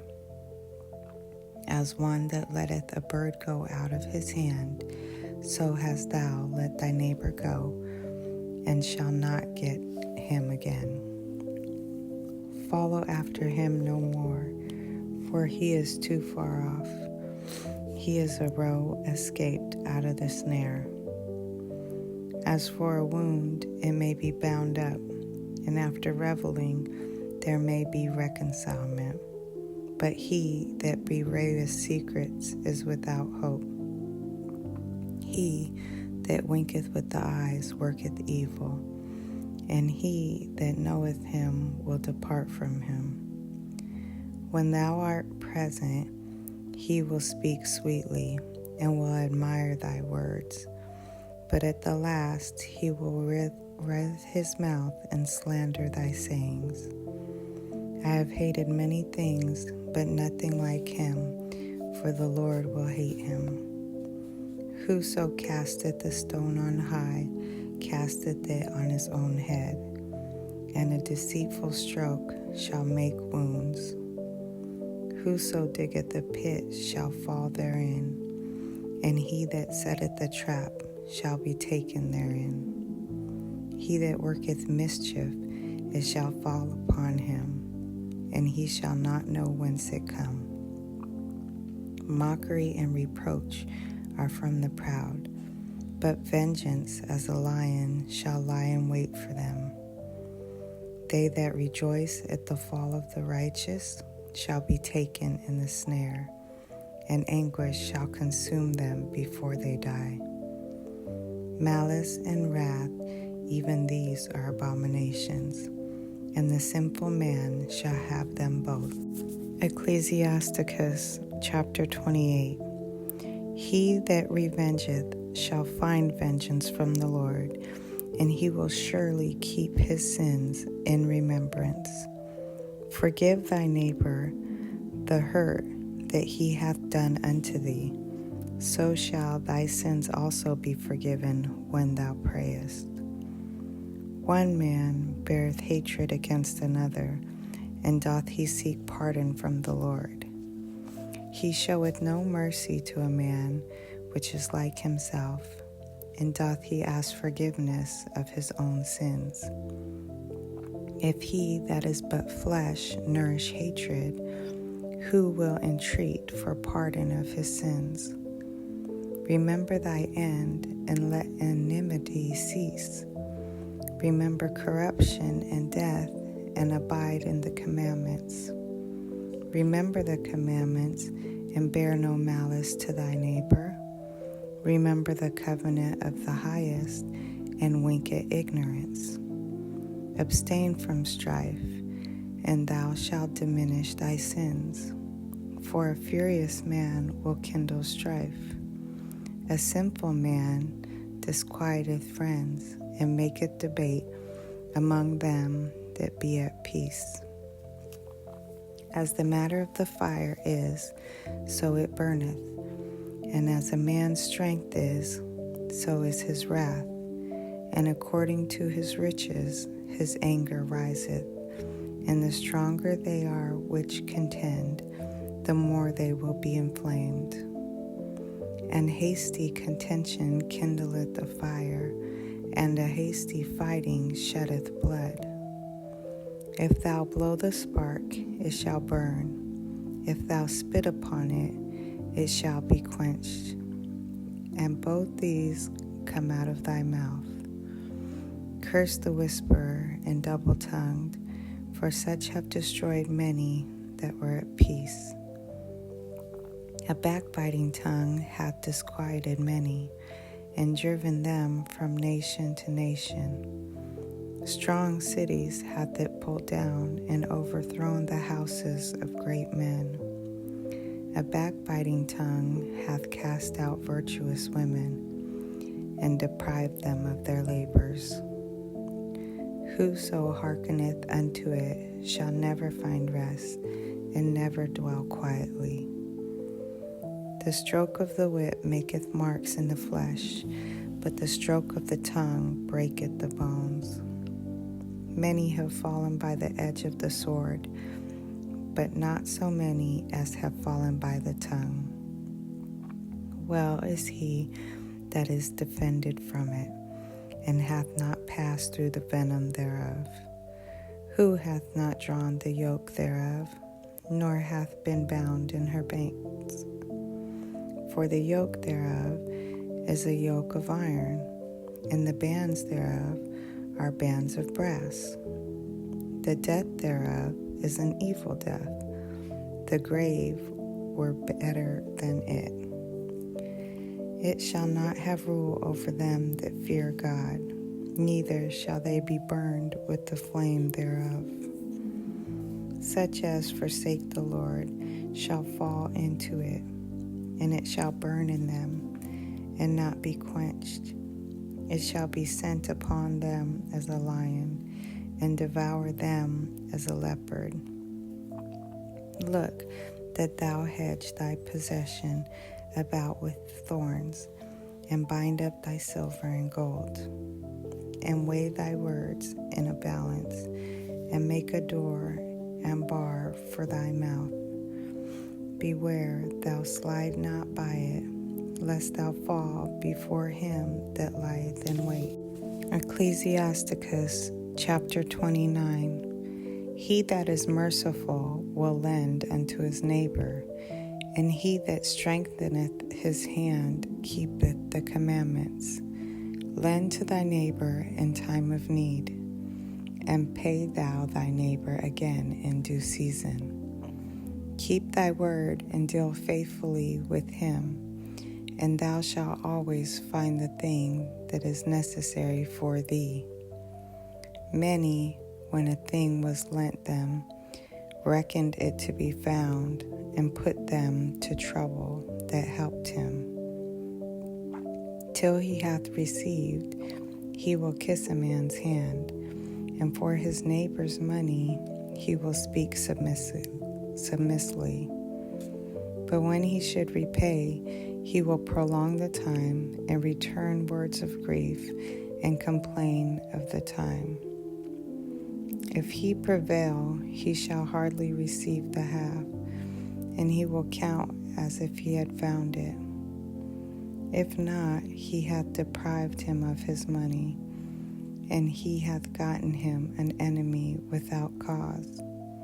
He payeth him with cursings and railings, and for honor he will pay him disgrace. Many, therefore, have refused to lend for other men's ill dealings, fearing to be defrauded. Yet have thou patience with a man in poor estate, and delay not to show him mercy.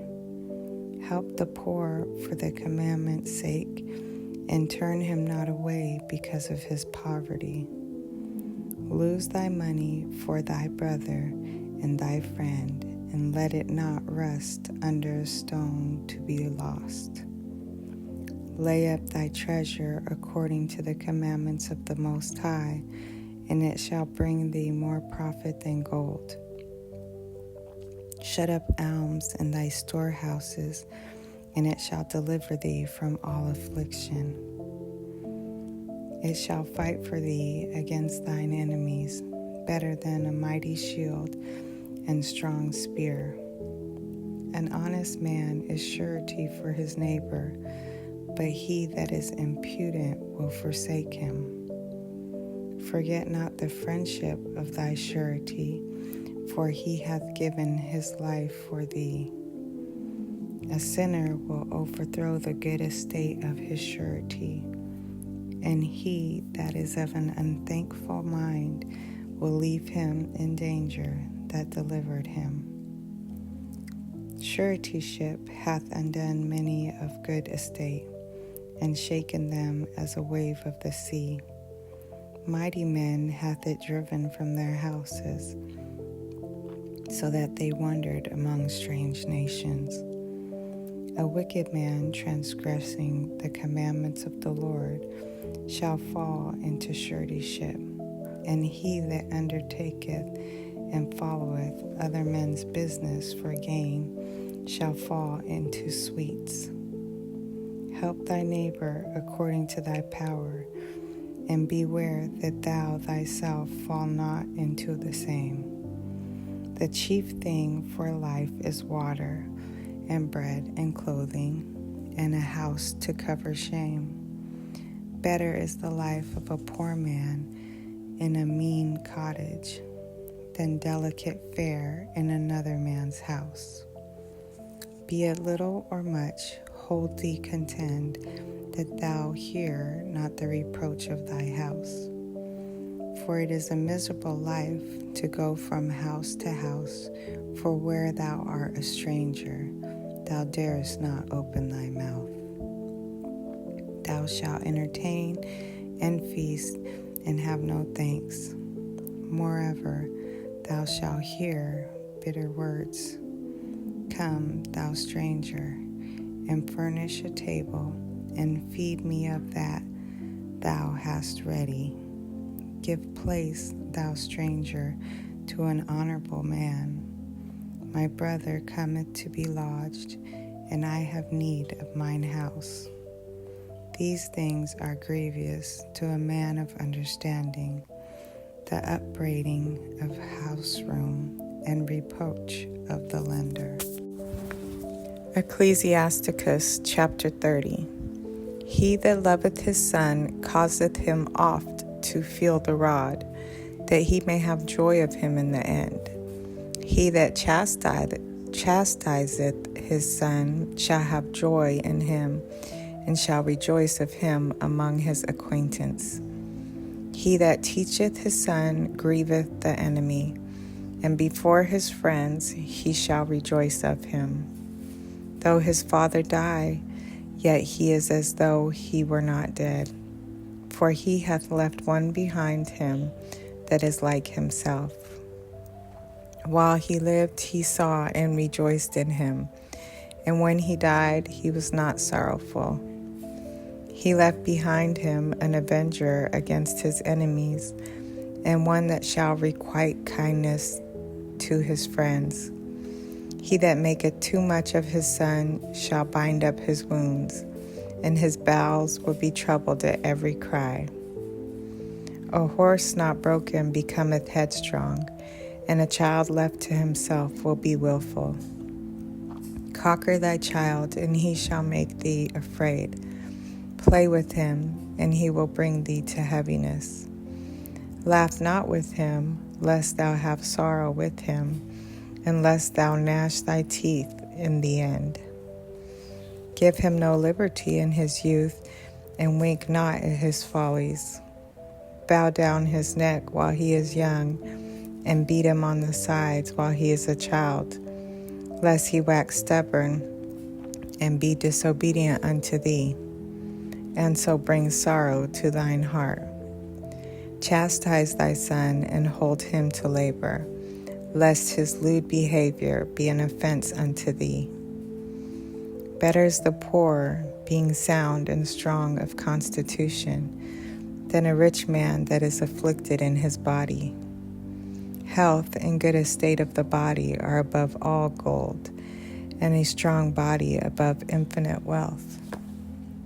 There is no riches above a sound body, and no joy above the joy of the heart. Death is better than a bitter life or continual sickness.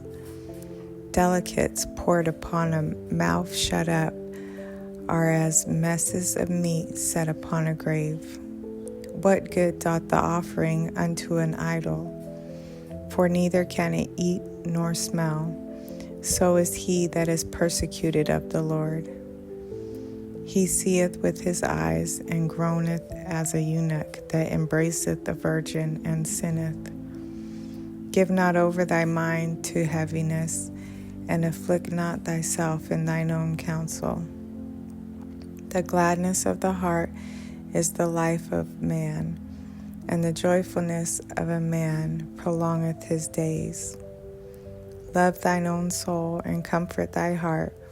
Remove sorrow far from thee, for sorrow hath killed many, and there is no profit therein.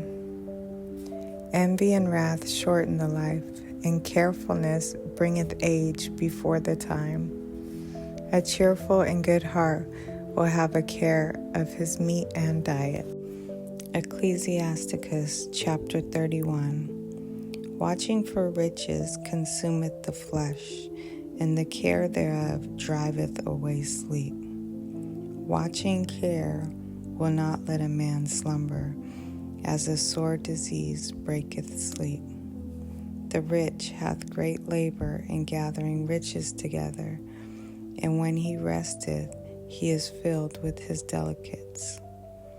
The poor laboreth in his poor estate, and when he leaveth off, he is still needy.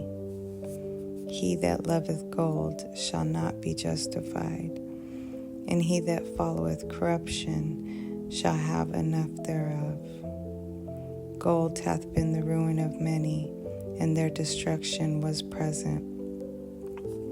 It is a stumbling block unto them that sacrifice unto it, and every fool shall be taken therewith.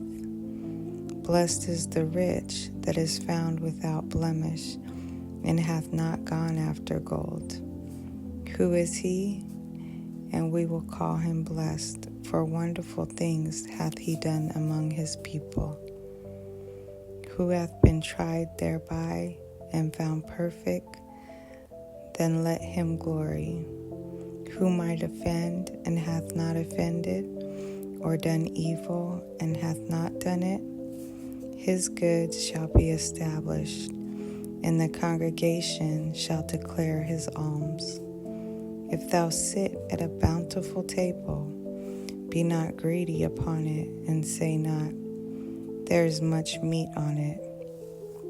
Remember that a wicked eye is an evil thing, and what is created more wicked than an eye?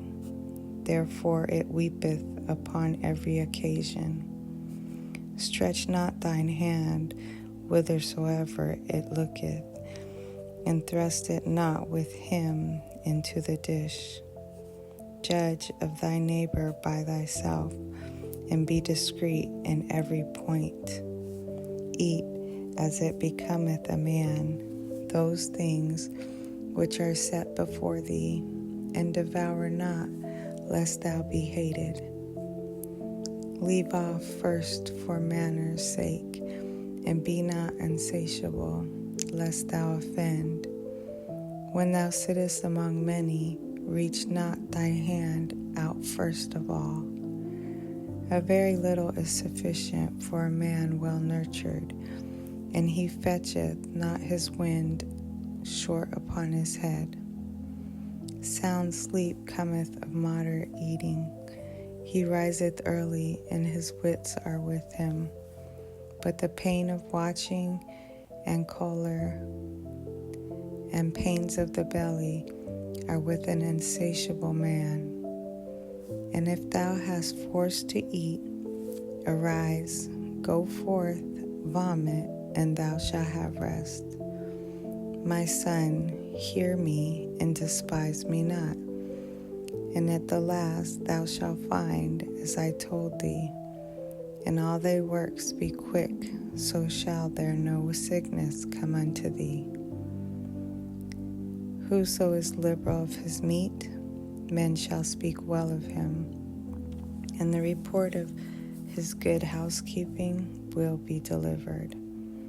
But against him that is a niggard of his meat, the whole city shall murmur, and the testimonies of his niggardness shall not be doubted of.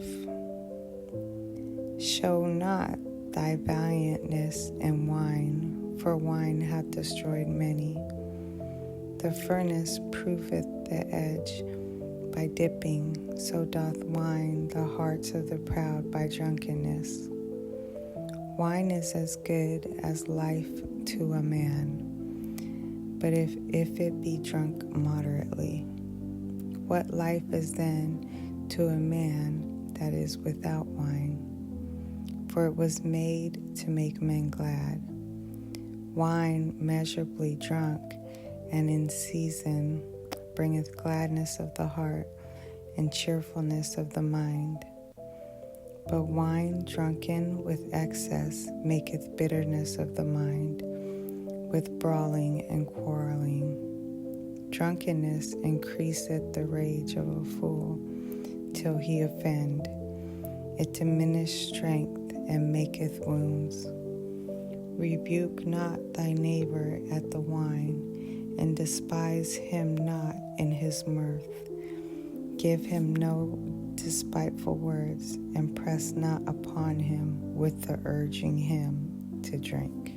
Ecclesiasticus chapter 32. If thou be made the master of a feast, lift not thyself up, but be among them as one of the rest. Take diligent care for them, and so sit down. And when thou hast done all thy office, take thy place, that thou mayest be merry with them, and receive a crown for thy well ordering of the feast. Speak thou that art the elder, for it becometh thee, but with sound judgment, and hinder not music.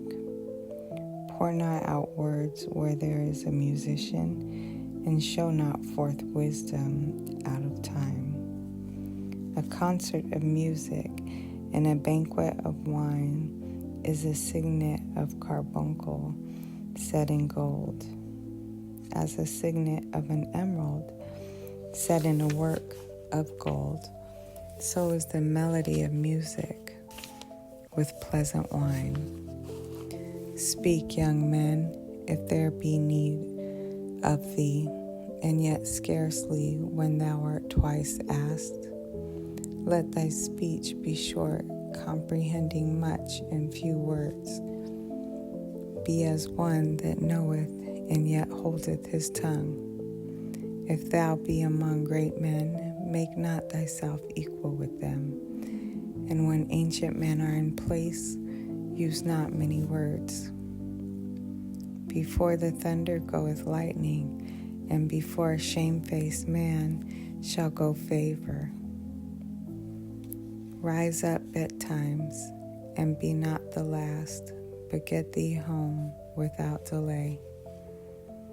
There take thy pastime, and do what thou wilt, but sin not by proud speech. And for these things bless him that made thee, and hath replenished thee with his good things. Whoso feareth the Lord will receive his discipline, and they that seek him early shall find favor. He that seeketh the law shall be filled therewith, but the hypocrite will be offered offended threat. They that fear the Lord shall find judgment, and shall kindle justice as a light. A sinful man will not be reproved, but findeth an excuse according to his will. A man of counsel will be considerate, but a strange and proud man is not daunted with fear, even when of himself he hath done without counsel. Do nothing without advice, and when thou hast once done, repent not. Go not in a way wherein thou mayest fall, and stumble not among the stones. Be not confident in a plain way, and beware of thine own children. In every good work trust thy own soul, for this is the keeping of the commandments. He that believeth in the Lord taketh heed to the commandment, and he that trusteth in him shall fare never the worse. The Apocrypha Ecclesiasticus chapter 33. There shall no evil happen unto him that feareth the Lord, but in temptation even again he will deliver him. A wise man hateth not the law, but he that is a hypocrite therein is a ship in a storm. A man of understanding trusteth in the law, and the law is faithful unto him as an oracle. Prepare what to say, and so thou shalt be heard, and bind up instruction, and then make answer. The heart of the foolish is like a cartwheel, and his thoughts are like a rolling axle tree. A stallion horse is a mocking friend. He neigheth under every one that sitteth upon him. Why doeth one day excel another, when as in all the light of every day in the year is of the sun? By the knowledge of the Lord they were distinguished, and he altered seasons and feasts. Some of them hath he made high days, and hallowed them, and some of them hath he made ordinary days. And all men are from the ground, and Adam was created of earth. In much knowledge the Lord hath divided them, and made their ways diverse. Some of them hath he blessed and exalted, and some of them hath he sanctified, and sat near himself. But some of them hath he cursed, and brought low, and turned out of their places. As the city is in the potter's hand, to fashion it at his pleasure, so man is in the hand of him that made him, to render to them as liketh him best. Good is set against evil, and life against death. So is the godly against the sinner, and the sinner against the godly.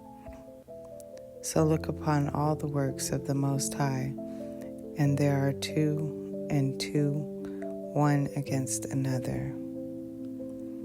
I awakened up last of all, as one that gathereth after the grapes gathers. By the blessing of the Lord I profited, and filled my winepress like a gatherer of grapes. Consider that I labored not for myself only, but for all them that seeketh learning. Hear me, O ye great men of the people, and hearken with your ears, ye rulers of the congregation. Give not thy son and wife, thy brother and friend, power over thee, while thou livest, and give not thy goods to another, lest it repent thee, and thou entreat for the same again. As long as thou livest and hath breath in thee, give not thyself over to any. For better is it that the children should seek to thee, than that thou shouldest stand to their courtesy. In all thy works keep to thyself the preeminence. Leave not a stain in thine honor. At the time when thou shalt end thy days and finish thy life, distribute thine inheritance. Fodder, a wand, and burdens are for the ass, and bread, correction, and work for the servant. If thou set thy servant to labor, thou shalt find rest. But if thou let him go idle, he shall seek liberty. A yoke and a collar do bow the neck. So are tortures and torments for an evil servant. Send him to labor, that he be not idle, for idleness teacheth much evil. Set him to work as it is fit him. If he be not obedient, put on many more heavy fetters. But be not excessive toward any, and without discretion doing nothing. If thou have a servant, let him be unto thee as thyself, because thou hast brought him with a price. If thou have a servant, entreat him as a brother, for thou hast need of him, as of thine own soul. If thou entreat him evil, and he run from thee, which way wilt thou go to seek him? Ecclesiasticus chapter 34. The hopes of a man void of understanding are vain and false, and dreams lift up fools. Whoso regardeth dreams is like him that catcheth at a shadow, and followeth after the wind. The vision of dreams is the resemblance of one thing to another, even as the likeness of a face to a face. Of an unclean thing, what can be cleansed? And from that thing which is false, what truth can come? Divinations and soothsayings and dreams are vain, and the heart fancieth as a woman's heart in travail. If they be not sent from the Most High in thy visitation, set not thy heart upon them. For dreams have deceived many, and they have failed that they put their trust in them. The law shall be found perfect without lies, and wisdom is perfection to a faithful mouth. A man that hath traveled knoweth many things, and he that hath much experience will declare wisdom. He that hath no experience knoweth little, but he that hath travailed is full of prudence. When I travailed, I saw many things, and I understood more than I can express. I was oft times in danger of death, yet I was delivered because of these things. The spirit of those that fear the Lord shall live, for their hopes is in him that saveth them. Whoso feareth the Lord shall not fear, not be afraid, for he is his hope. Blessed is the soul of him that feareth the Lord, to whom doth he look, and who is his strength. For the eyes of the Lord are upon them that love him. He is their mighty protection and strong stay, a defense from heat and a cover from the sun at noon, a preservation from stumbling and a help from falling. He riseth up the soul and lighteneth the eyes. He giveth health of life and blessings. He that sacrificeth of a thing wrongfully gotten, his offering is ridiculous, and the gifts of unjust men are not accepted. The Most High is not pleased with the offerings of the wicked, neither is he pacified for sin by the multitude of sacrifices. Whoso bringeth an offering of the goods of the poor doth as one that killeth the son before his father's eyes. The bread of the needy is their life. He that defraudeth him thereof is a man of blood. He that taketh away his neighbor's living slayeth him, and he that defraudeth the laborer of his hire is a bloodshedder. When one buildeth and another pulleth down, what profit have they then but labor? When one prayeth and another curseth, whose voice will the Lord hear?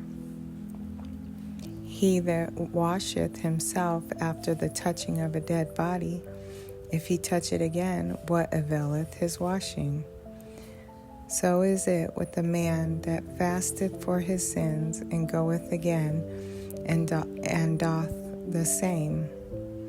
Who will hear his prayer, or what doth his humbling profit him? Ecclesiasticus chapter 35.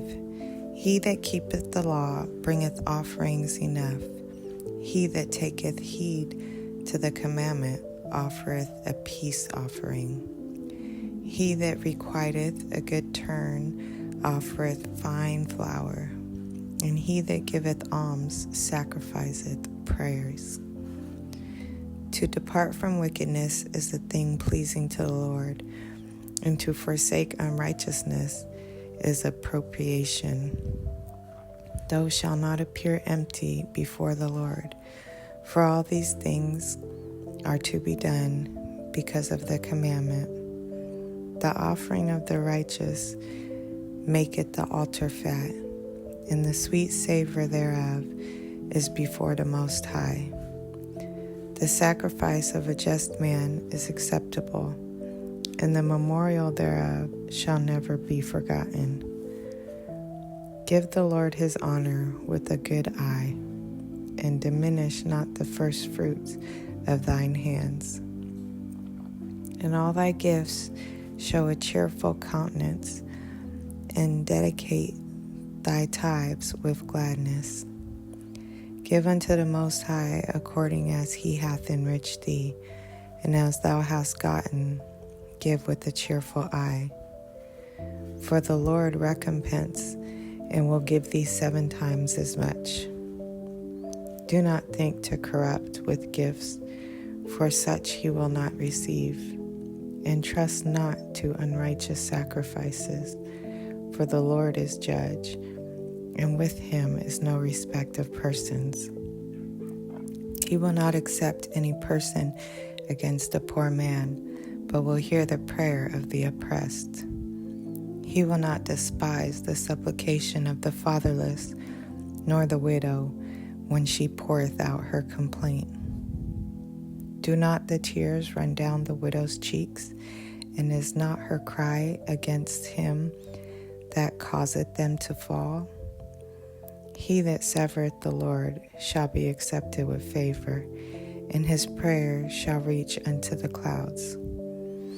The prayer of the humble pierceth the clouds, until it come nigh, he will not be comforted, and will not depart, till the Most High shall behold to judge righteously and execute judgment. For the Lord will not be slack, neither will the mighty be patient toward them, till he have smitten in sunder the loins of the unmerciful, and repaid vengeance to the heathen, till he have taken away the multitude of the proud, and broken the scepter of the unrighteous, till he have rendered to every man according to his deeds, and to the works of men according to their devices, till he have judged the cause of his people, and made them to rejoice in his mercy. Mercy is seasonable in the time of affliction, as clouds of rain in the time of drought. Ecclesiasticus chapter 36. Have mercy upon us, O Lord God of all, and behold us, and send thy fear upon all the nations that seek not after thee.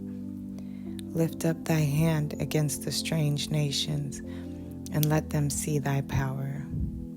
As thou wasn't sanctified in us before them, so be thou magnified among them before us. And let them acknowledge thee, as we have known thee, that there is no God but only thou, O God. Show new signs, and make other strange wonders. Glorify thy hand, thy right arm, that they may set forth the wondrous works. Raise up indignation and pour out wrath. Take away the adversary and destroy the enemy. Make the time short. Remember the covenant, and let them declare thy wonderful works. Let him that is Let him that escapeth be consumed by the rage of the fire, and let them perish that oppress the people. Smite in sunder the heads of the rulers of the heathen that say, there is none other but we. Gather all the tribes of Jacob together, and inherit thou them as from the beginning. O Lord, have mercy upon the people that is called by thy name, and upon Israel, whom thou hast named thy firstborn. O be merciful unto Jerusalem, thy holy city, the place of thy rest. Fill Zion with thine unspeakable oracles, and thy people with thy glory.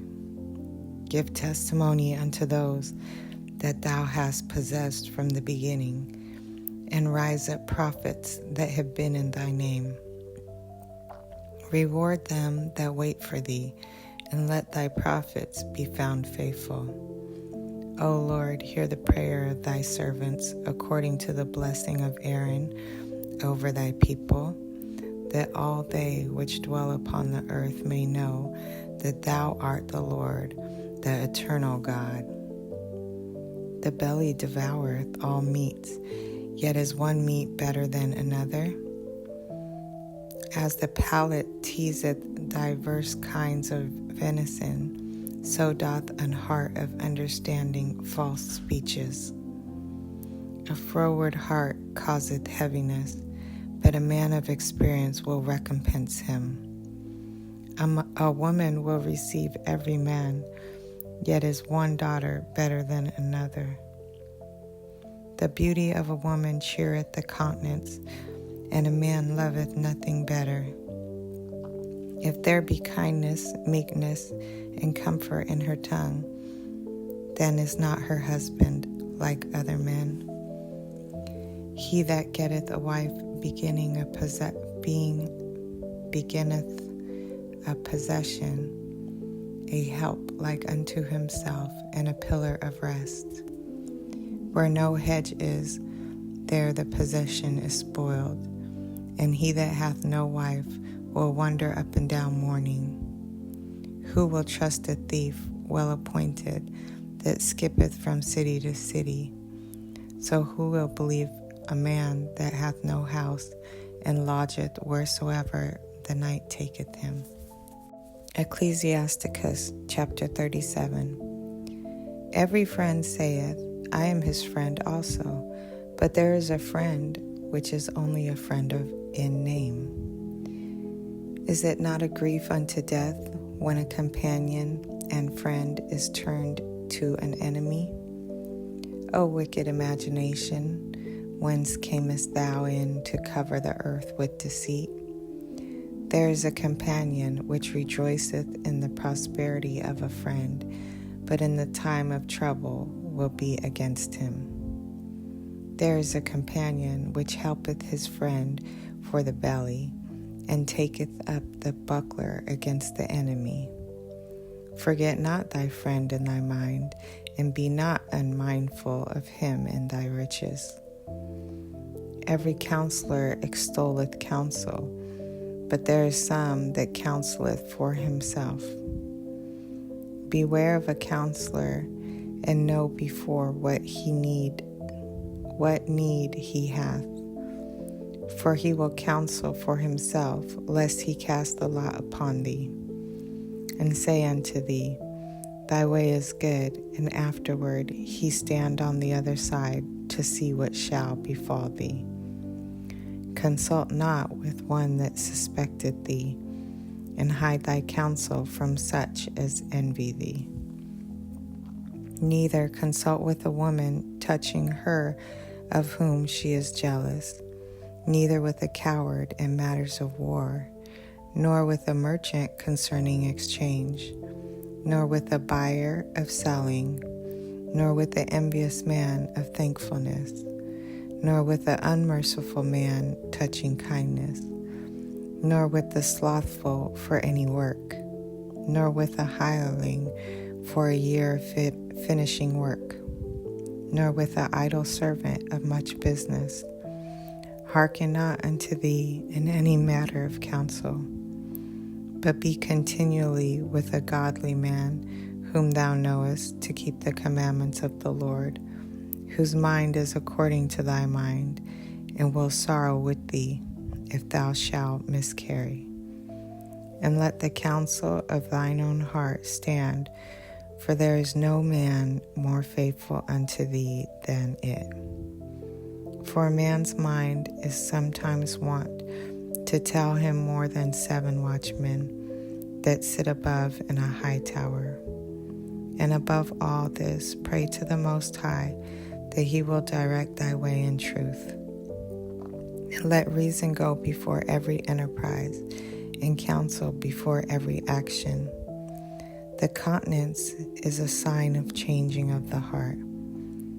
4 manner of things appear, good and evil, life and death, but the tongue ruleth over them continually. There is one that is wise and teacheth many, and yet is unprofitable to himself.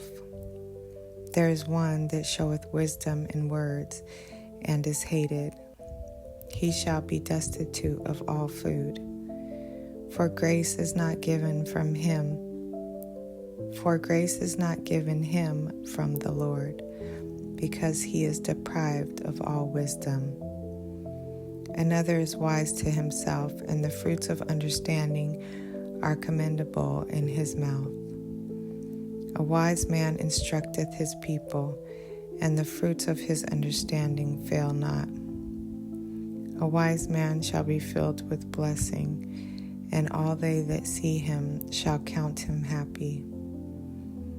The days of the life of man may be numbered, but the days of Israel are innumerable.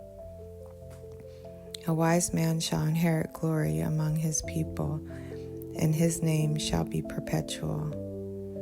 My son, prove thy soul in thy life, and see what is evil for it, and give not that unto it. For all things are not profitable for all men, neither hath every soul pleasure in everything. Be not unsatiable in any dainty thing, nor too greedy upon meats. For excess of meats bringeth sickness, and suffering will turn into choler. By suffering have many perished, but he that taketh heed prolongeth his life. Ecclesiasticus chapter 38. Honor a physician with the honor due unto him for the use which ye may have of him.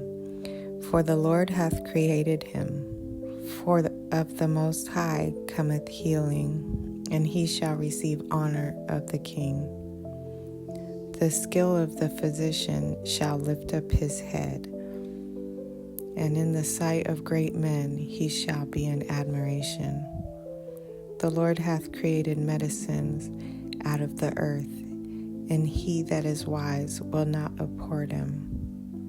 Was not the water made sweet with wood, that the virtue thereof might be known? And he hath given men skill, that he might be honored in his marvelous works. With such doth he heal men, and taketh away their pains. Of such doth the apothecary make a confection, and of his works there is no end, and from him is peace over all the earth. My son, in thy sickness be not negligent, but pray unto the Lord, and he will make thee whole. Leave off from sin, and order thine hands aright, and cleanse thy heart from all wickedness. Give a sweet savor and a memorial of fine flour, and make a fat offering as not being. Then give place to the physician, for the Lord hath created him. Let him not go from thee, for thou hast need of him. There is a time when in their hands there is good success, for they shall also pray unto the Lord, that he would prosper that which they give for ease and remedy to prolong life. He that sinneth before his Maker, let him fall into the hand of the physician. My son, let tears fall down over the dead, and begin to lament, as if thou hast suffered great harm thyself. And then cover his body according to the custom, and neglect not his burial. Weep bitterly and make great moan, and the youth's lamentation, as he is worthy, and that a day or two, lest thou be evil spoken of, and then comfort thyself for thy heaviness. For of heaviness cometh death, and the heaviness of the heart breaketh strength. In affliction also sorrow remaineth, and the life of the poor is the curse of the heart. Take no heaviness to heart, drive it away, and remember the last end.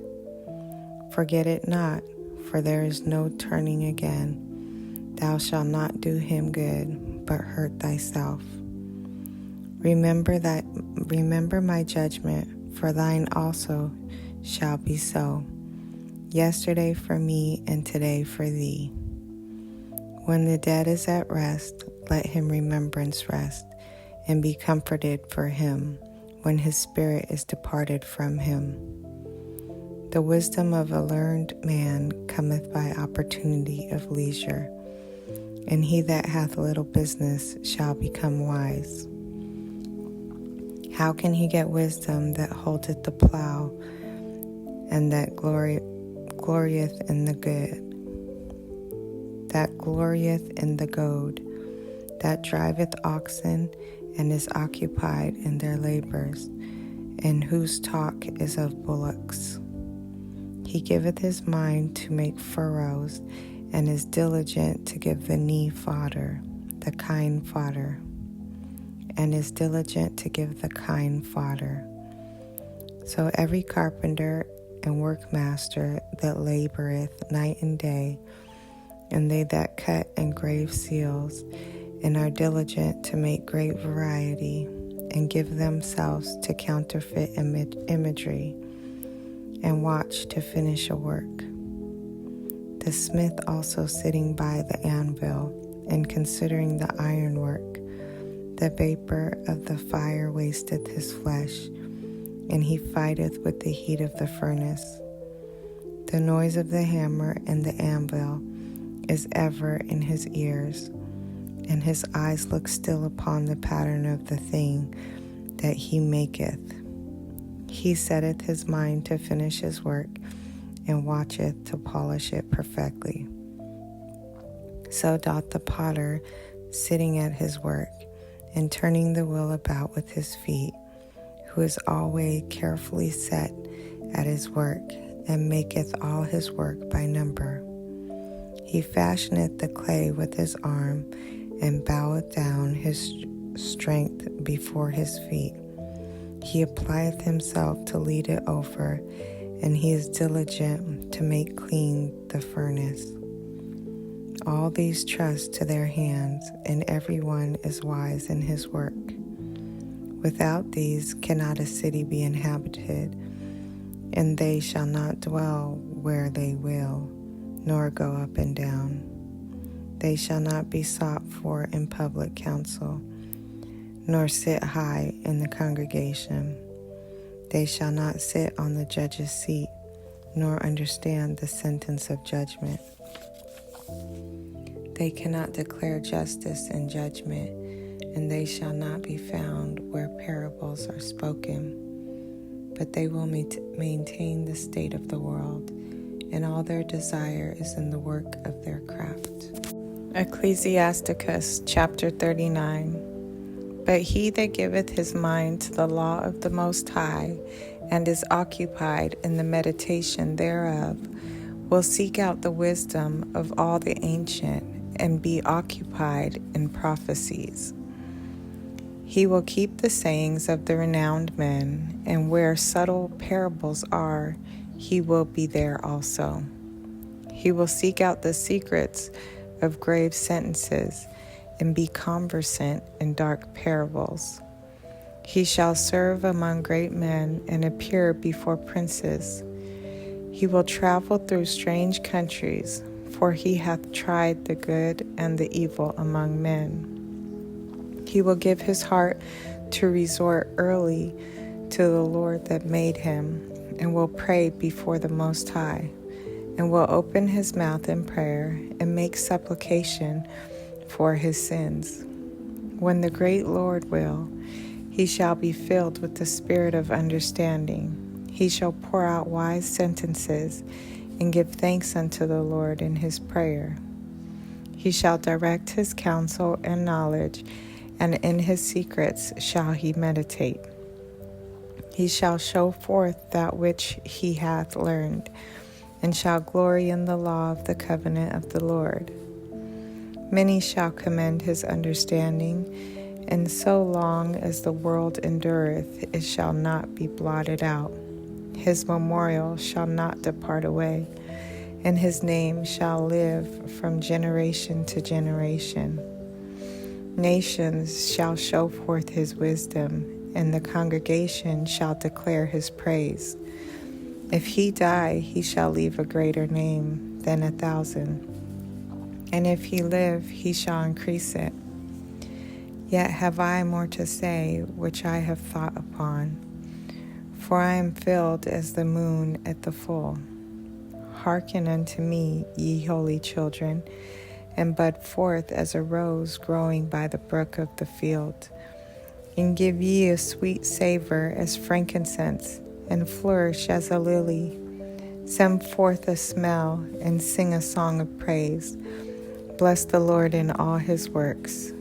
Magnify his name, and show forth his praise, with the songs of your lips, and with harps.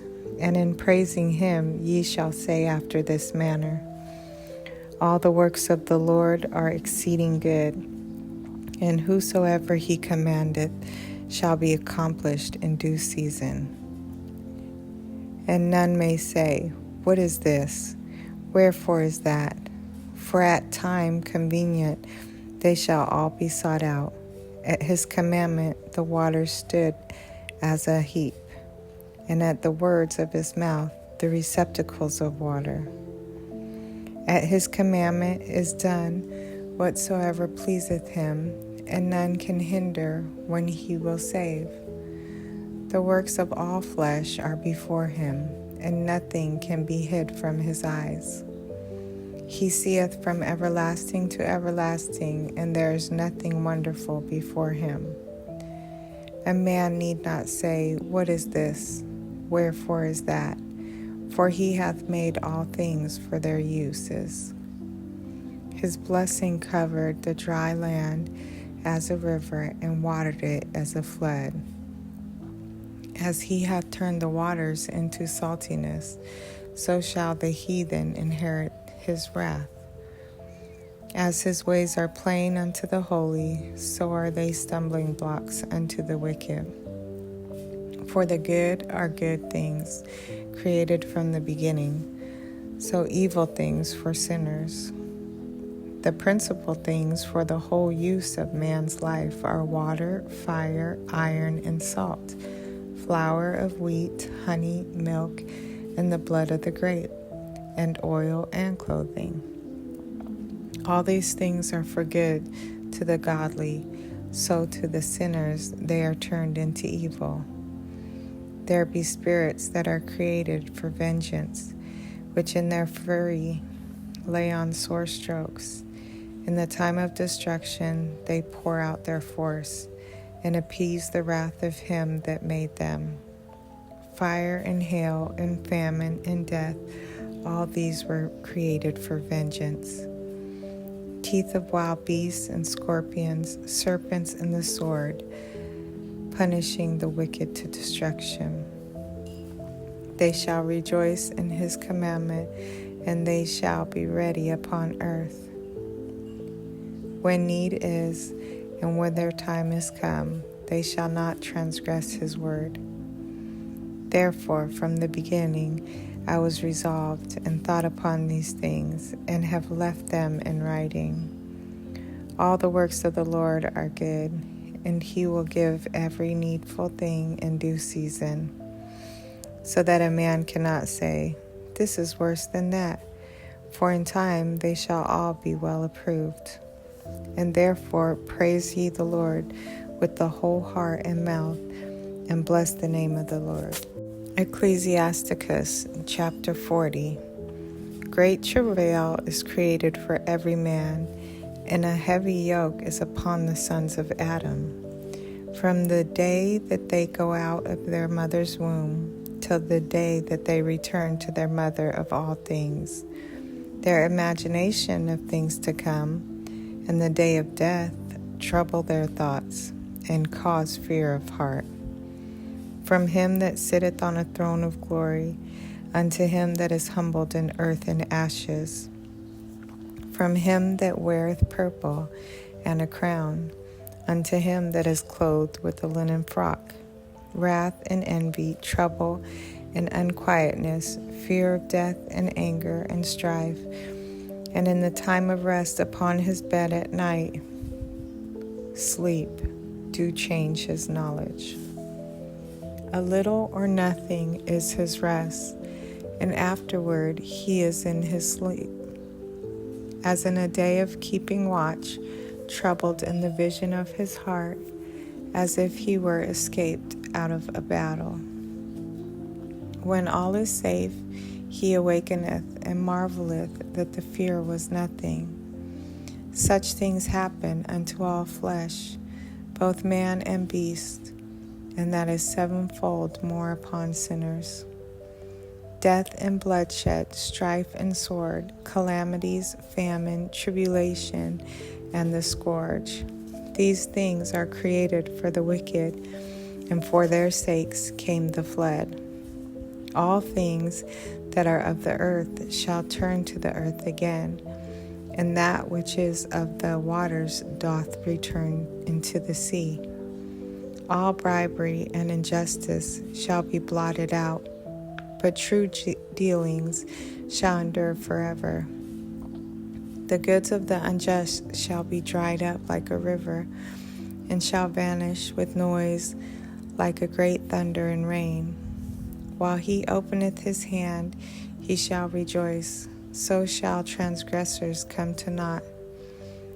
The children of the ungodly shall not bring forth many branches, but are as unclean roots upon a hard rock. The weed growing upon every water and bank of a river shall be pulled up before all grass. Bountifulness is as a most fruitful garden, and mercifulness endureth forever.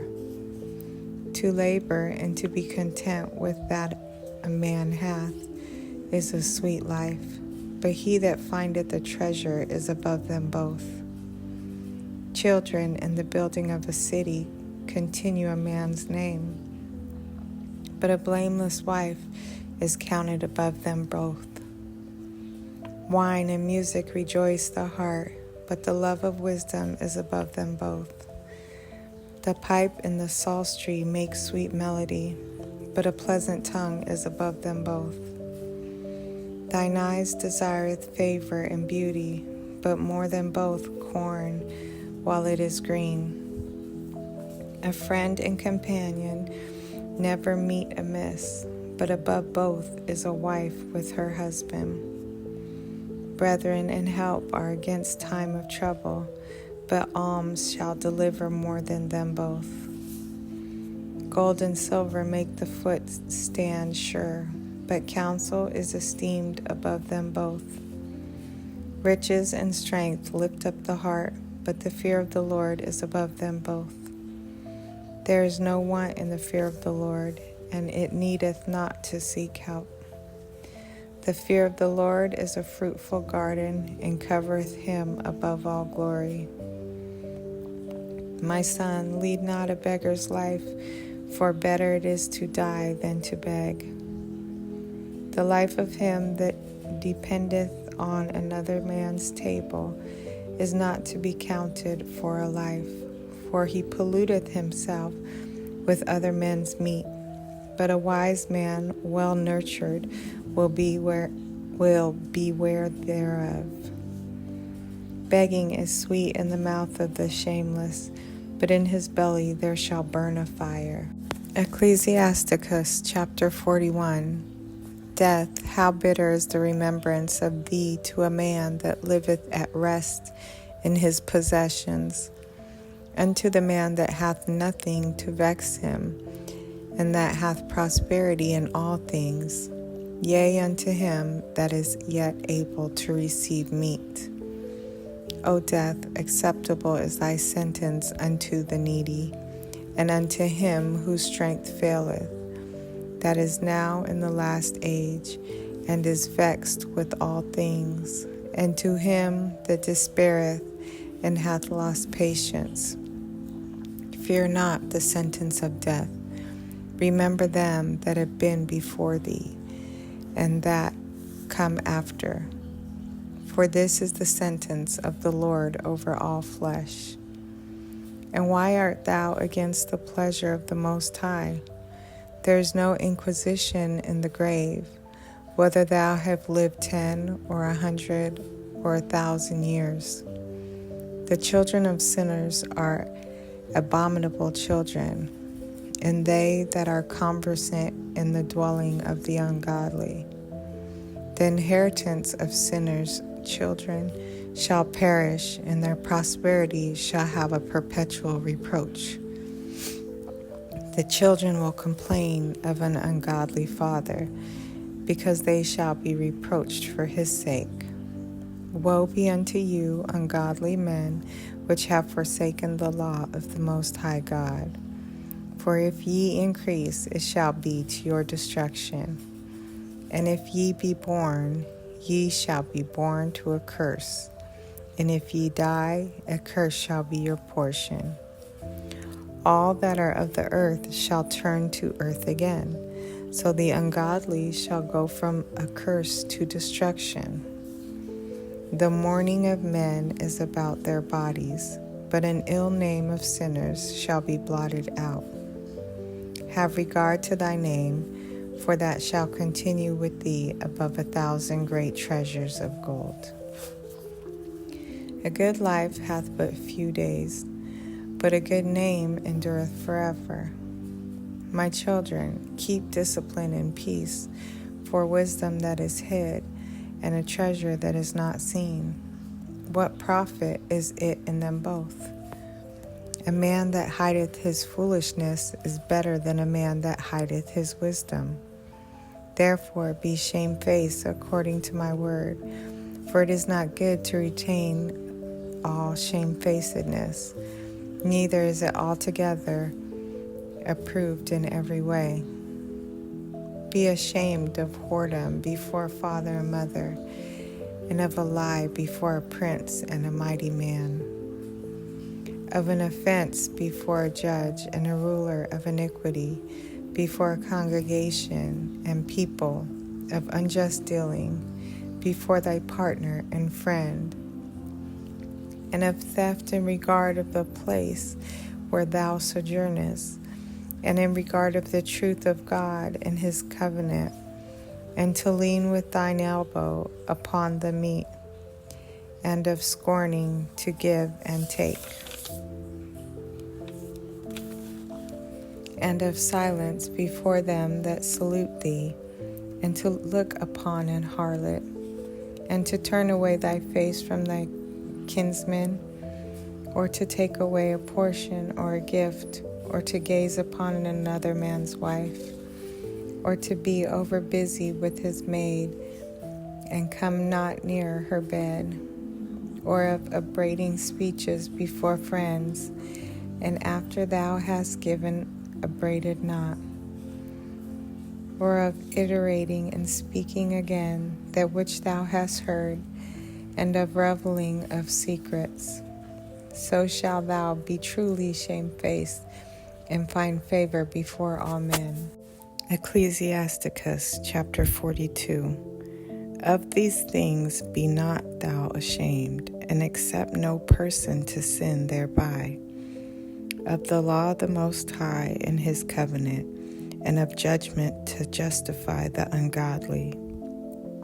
Of reckoning with thy partners and travailers, or of the gift of the heritage of friends, of exactness of balance and weights, or getting much or little, and of merchants indifferent selling, of much correction of children, and to make the side of an evil servant to bleed. Sure, keeping is good, where an evil wife is, and shut up where many hands are. Deliver all things in number and weight, and put all in writing that thou givest out or receivest in. Be not ashamed to inform the unwise and foolish, and the extreme age that contendeth with those that are young. Thus shalt thou be truly learned, and approved of all men living. The father waketh for the daughter when no man knoweth, and the care for her taketh away sleep. When she is young, lest she pass away the flower of her age, and being married, lest she should be hated. In her virginity, lest she should be defiled, and gotten with child in her father's house, and having an husband, lest she should misbehave herself, and when she is married, lest she should be barren. Keep a sure watch over her shameless daughter, lest she make thee a laughing stock to thine enemies, and a byword in the city, and a reproach among the people, and make thee ashamed before the multitude. Behold not everybody's beauty, and sit not in the midst of women. For from garments cometh a moth, and from women wickedness. Better is the churlishness of a man than a courteous woman, a woman, I say, which bringeth shame and reproach. I will now remember the works of the Lord, and declare the things that I have seen. And the words of the Lord are his works. The sun that giveth light looketh upon all things, and the work thereof is full of the glory of the Lord. The Lord hath not given power to the saints to declare all his marvelous works, which the Almighty Lord firmly settled, that whatsoever is might be established for his glory. He seeketh out the deep and the heart, and considereth their crafty devices. For the Lord knoweth all that may be known, and he beholdeth the signs of the world. He declareth the things that are past, and for to come, and revealeth the steps of hidden things. No thought escapeth him, neither any word is hidden from him. He hath garnished the excellent works of his wisdom, and he is from everlasting to everlasting. Unto him may nothing be added, neither can he be diminished, and he hath no need of any counselor. Oh, how desirable are all his works, and that a man may see even to a spark. All these things live and remain forever, for all uses, and they are all obedient. All things are double, one against another, and he hath made nothing imperfect. One thing established the good of another, and who shall be filled with beholding his glory? Ecclesiasticus chapter 43. The pride of the height, the clear firmament, the beauty of heaven, with his glorious show. The sun when it appeareth, declaring it his rising, a marvelous instrument, the work of the Most High. At noon it parcheth the country, and who can abide the burning heat thereof? A man blowing a furnace is in works of heat, but the sun burneth the mountains 3 times more, breathing out fiery vapors, and sending forth bright beams. It dimmeth the eyes. Great is the Lord that made it, and at his commandment it runneth hastily. He made the moon also to serve in her season for a declaration of times, and a sign of the world, From the moon is the sign of feasts, a light that decreaseth in her perfection. The month is called after her name, increasing wonderfully in her changing, being an instrument of the armies above, shining in the firmament of heaven. The beauty of heaven, the glory of the stars, an ornament giving light in the highest place of the Lord. At the commandment of the Holy One, they will stand in their order and never faint in their watches. Look upon the rainbow and praise him that made it. Very beautiful it is in the brightness thereof. It compasseth the heaven about with a glorious circle, and the hands of the Most High have bended it. By his commandment he maketh the snow to fall apace, and sendeth swiftly the lightnings of his judgment.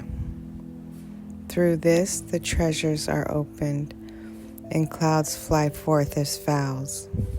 By his great power he maketh the clouds firm, and the hailstones are broken small. At his sight the mountains are shaken, and at his will the south wind bloweth. The noise of the thunder maketh the earth to tremble. So doth the northern storm and the whirlwind. As birds flying he scattereth the snow, and the falling down thereof is as the lightning of grasshoppers. The eye marveleth at the beauty of the witness thereof, and the heart is astonished at the raining of it. The hoarfrost also, as salt he poureth on the earth, and being congealed, it lieth on the top of sharp stakes. When the cold north wind bloweth, and the water is congealed into ice, it abideth upon every gathering together of water, and clotheth the water as with a breastplate. It devoureth the mountains, and burneth the wilderness, and consumeth the grass as fire. A present remedy of all is a mist coming speedily, a dew coming after heart refresheth. By his counsel he appeaseth the deep, and planteth islands therein. They that sail on the sea tell of the danger thereof, and when we hear it with our ears, we marvel thereat. For therein be strange and wondrous works, variety of all kinds of beasts and whales created. By him the end of them hath prosperous success, and by his works all things consist. We may speak much and yet come short, wherefore in sum he is all. How shall we be able to magnify him? For he is great above all his works. The Lord is terrible and very great, and marvelous is his power. When ye glorify the Lord, exalt him as much as ye can, for even yet will he far exceed. And when ye exalt him, put forth all your strength, and be not weary, for ye can never go far enough. Who hath seen him, that he might tell us, and who can magnify him as he is? There are yet hid greater things than these be. For we have seen but a few of his works. For the Lord hath made all things, and the godly hath he given wisdom. Ecclesiasticus chapter 44. Let us now praise famous men and our fathers that begat us.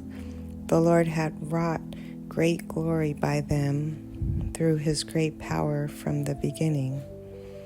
Such as did bear rule in their kingdoms, men renowned for their power, giving counsel by their understanding and declaring prophecies, leaders of the people by their counsels and by their knowledge of learning, meet for the people.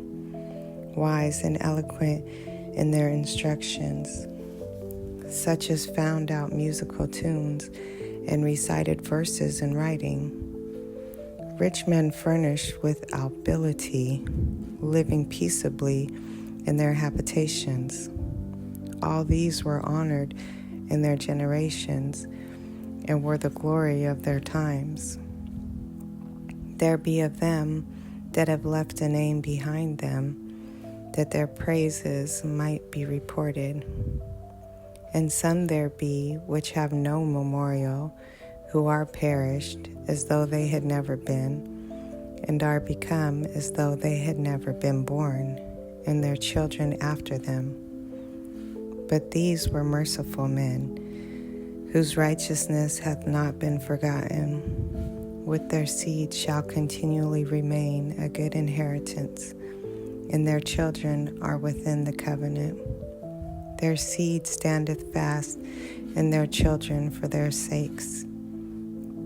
Their seed shall remain forever, and their glory shall not be blotted out. Their bodies are buried in peace, but their name liveth forevermore. The people will tell of their wisdom, and the congregation will show forth their praise. Enoch pleased the Lord and was translated, being an example of repentance to all generations. Noah was found perfect and righteous in the time of wrath. He was taken in exchange for the world. Therefore was he left as a remnant unto the earth when the flood came. An everlasting covenant was made with him, that all flesh should perish no more by the flood. Abraham was a great father of many people. In glory was there none like unto him, who kept the law of the Most High, and was in covenant with him. He established the covenant in his flesh, and when he was proved, he was found faithful.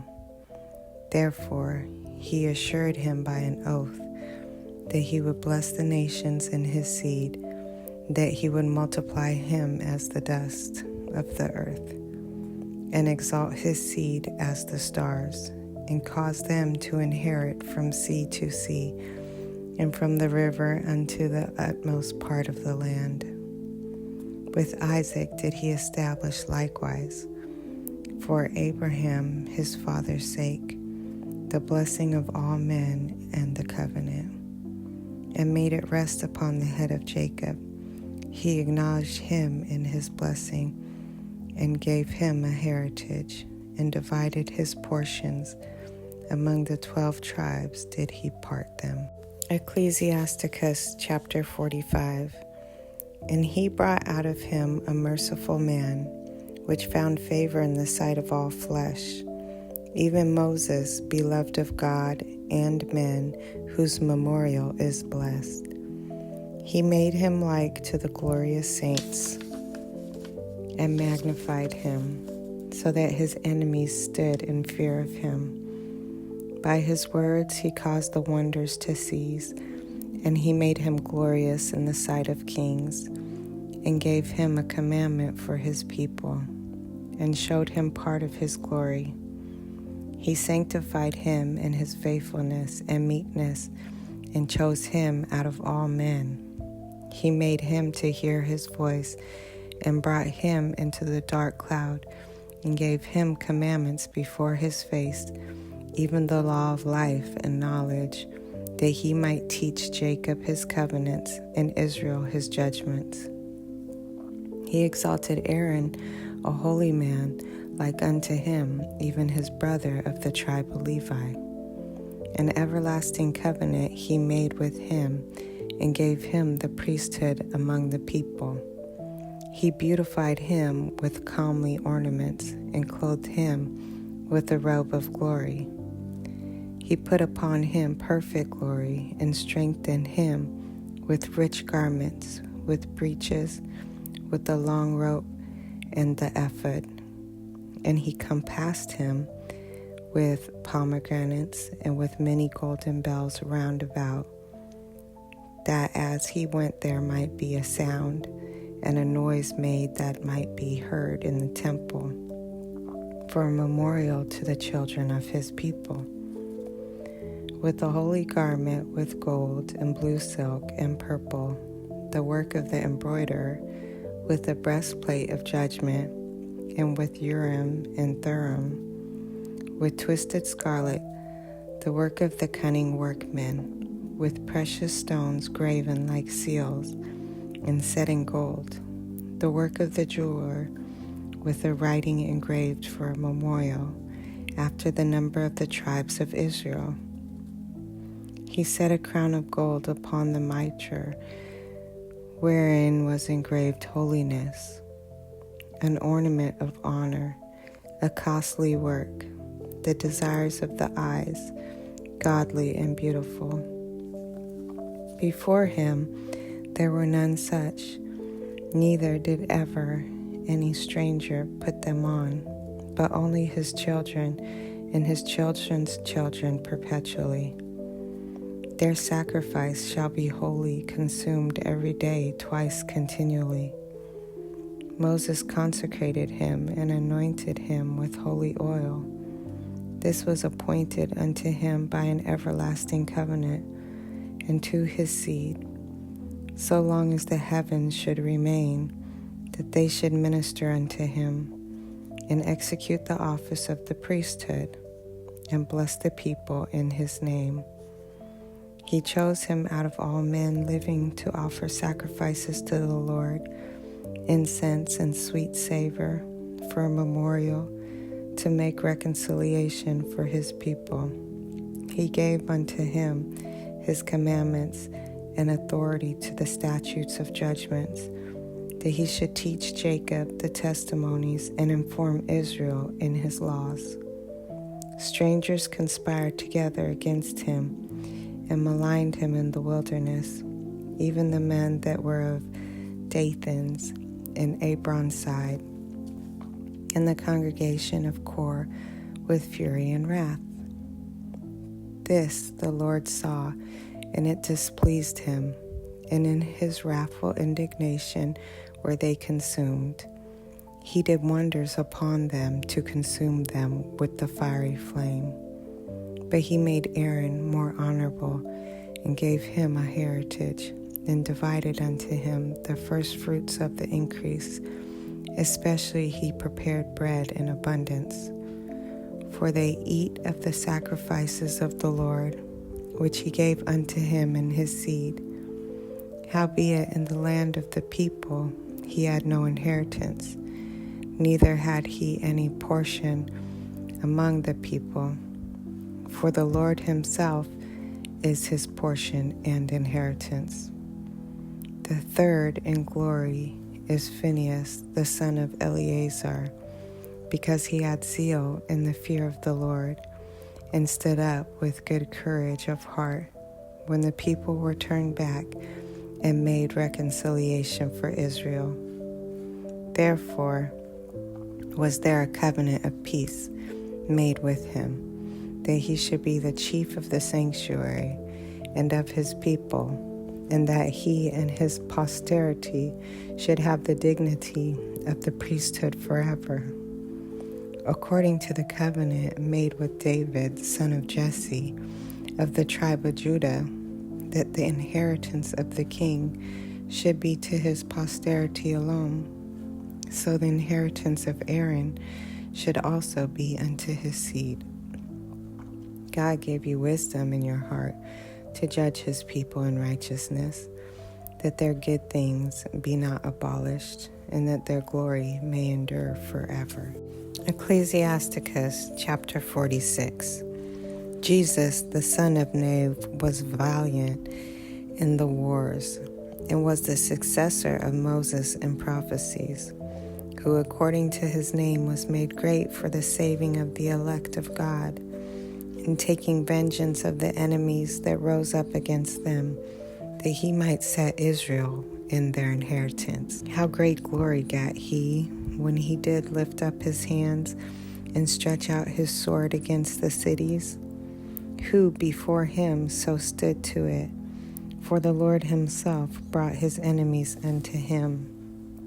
Did not the sun go back by his means, and was not one day as long as two? He called upon the Most High Lord when the enemies pressed upon him in every side, and the great Lord heard him. And with hailstones of mighty power he made the battle to fall violently upon the nations. And in the descent of Beth-horon he destroyed them that resisted, that the nations that the nations might know all their strength, because he fought in the sight of the Lord, and he followed the mighty one. In the time of Moses also he did a work of mercy, he and Caleb the son of Jephunneh, in that they withstood the congregation and withheld the people from sin and appeased the wicked murmuring. And of 600,000 people on foot, they too were preserved to bring them into the heritage, even unto the land that floweth with milk and honey. The Lord gave strength also unto Caleb, which remained with him unto his old age, so that he entered upon the high places of the land, and his seed obtained it for an heritage, that all the children of Israel might see that it is good to follow the Lord. And concerning the judges, every one by name, whose heart went not a whoring, nor departed from the Lord, let their memory be blessed. Let their bones flourish out of their place, and let the name of them that were honored be continued upon their children. Samuel, the prophet of the Lord, beloved of his Lord, established a kingdom and anointed princes over his people. By the law of the Lord he judged the congregation, and the Lord had respect unto Jacob. By his faithfulness he was found a true prophet, and by his word he was known to be faithful in vision. He called upon the mighty Lord when his enemies pressed upon him on every side, when he offered the suckling lamb. And the Lord thundered from heaven, and with a great noise made his voice to be heard. And he destroyed the rulers of the Tyrians and all the princes of the Philistines. And before his long sleep he made protestations in the sight of the Lord and his anointed. I have not taken any man's goods, so much as a shoe, and no man did accuse him.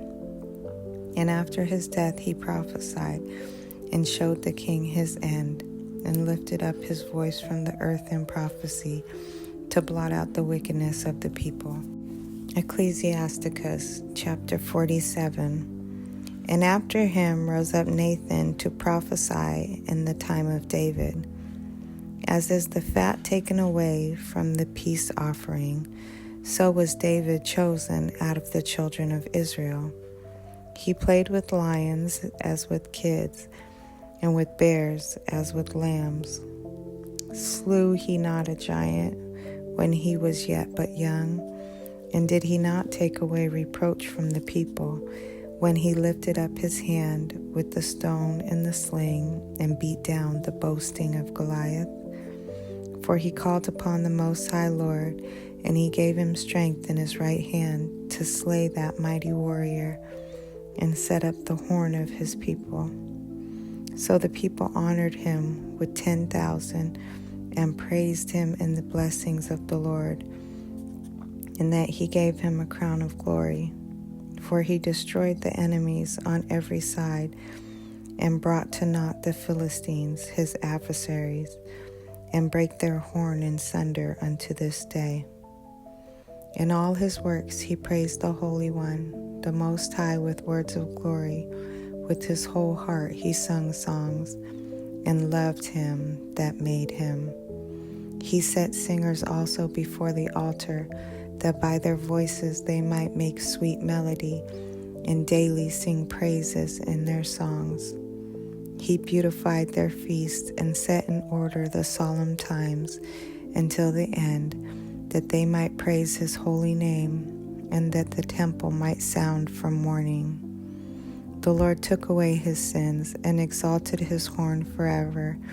He gave him a covenant of kings and a throne of glory in Israel. After him rose up a wise son, and for his sake he dwelt at large.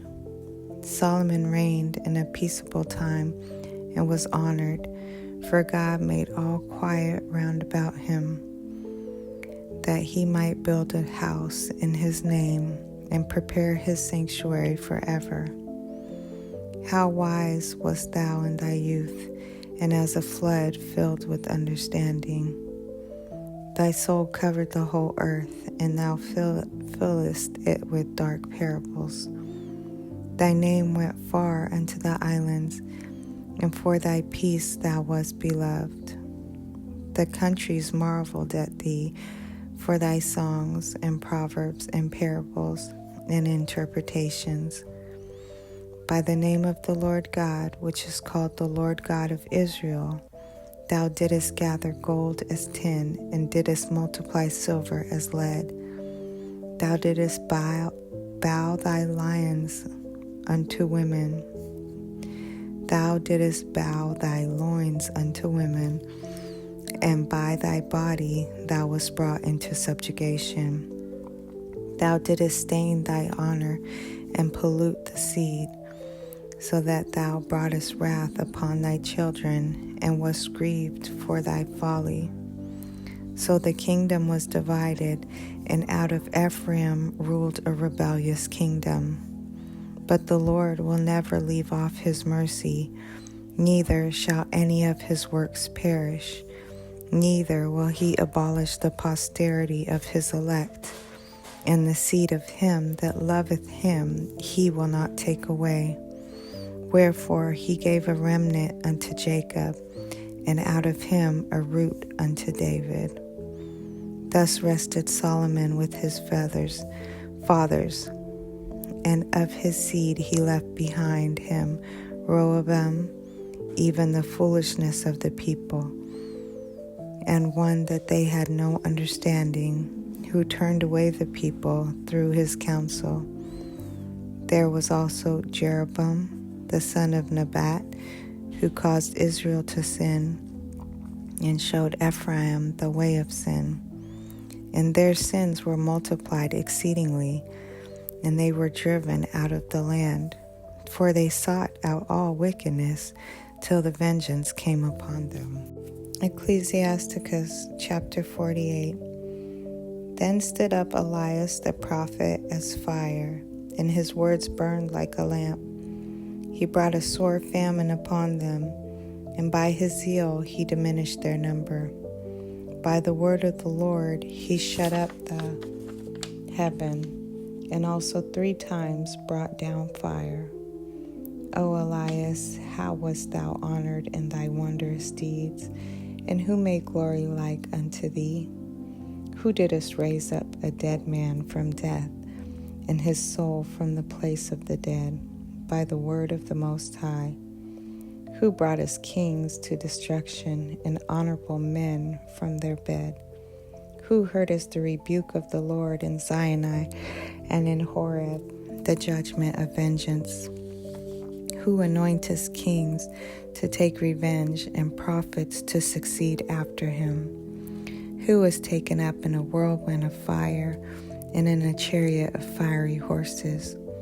Who wast ordained for reproofs in their times, to pacify the wrath of the Lord's judgment, before it break forth into fury, and to turn the heart of the father unto the son, and to restore the tribes of Jacob?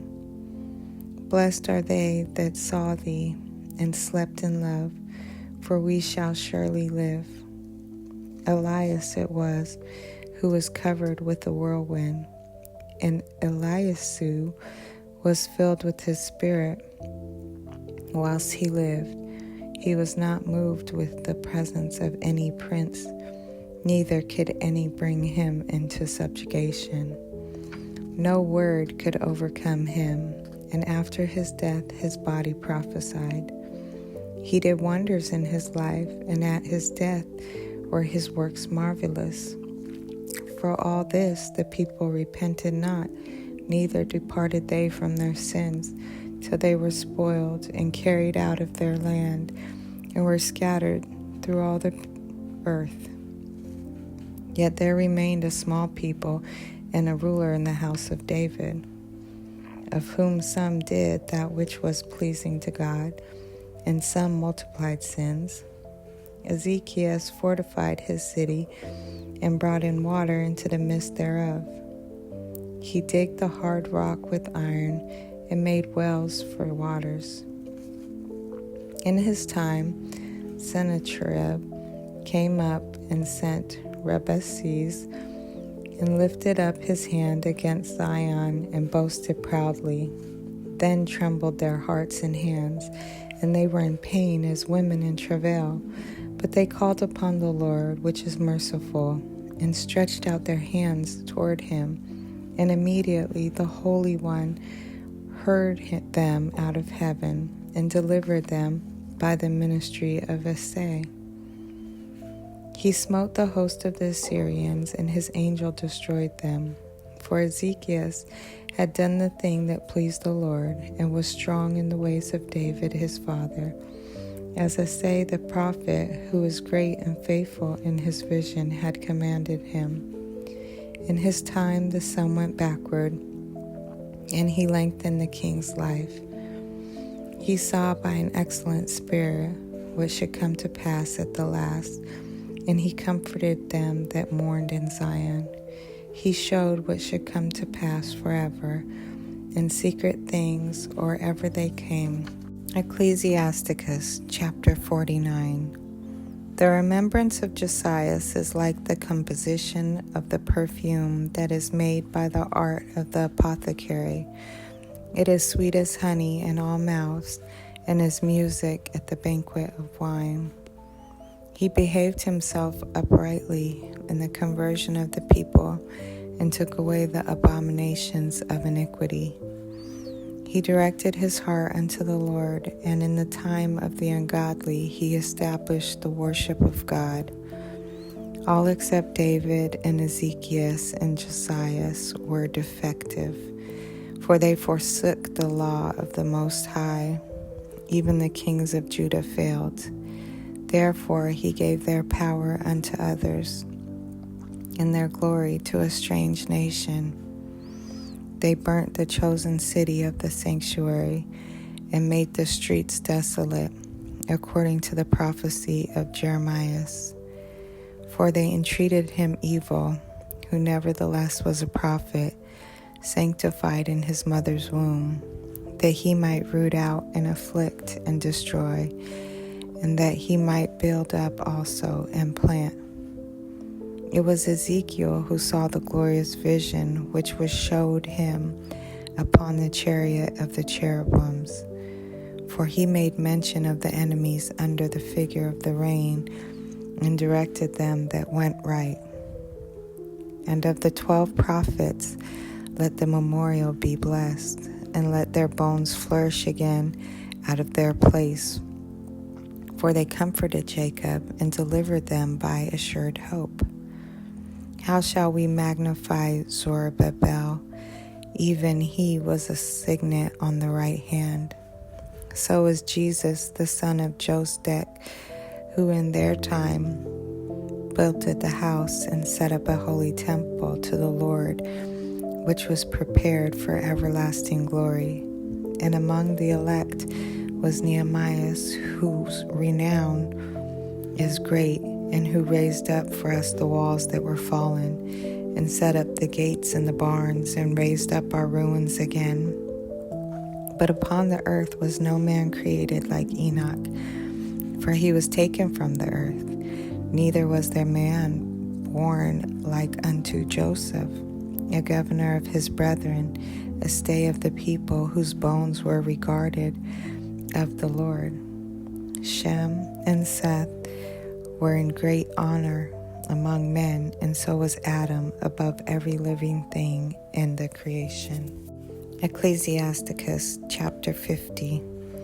Simon the high priest, the son of Onias, who in his life repaired the house again, and in his days fortified the temple.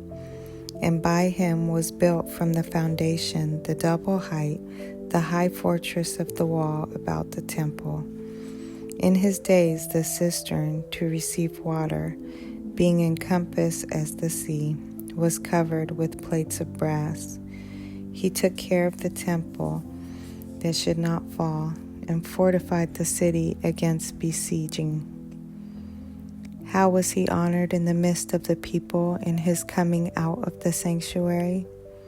He was as the morning star in the midst of a cloud, and as the moon at the full, as the sun shining upon the temple of the Most High, and as the rainbow giving light in the bright clouds, and as the flower of roses in the spring of the year, as lilies by the rivers of water, and as the branches of the frankincense tree in the time of summer, as fire and incense in the censer, and as a vessel of beaten gold, set with all manner of precious stones, and as a fair olive tree budding forth fruit, and as a cypress tree which groweth up to the clouds.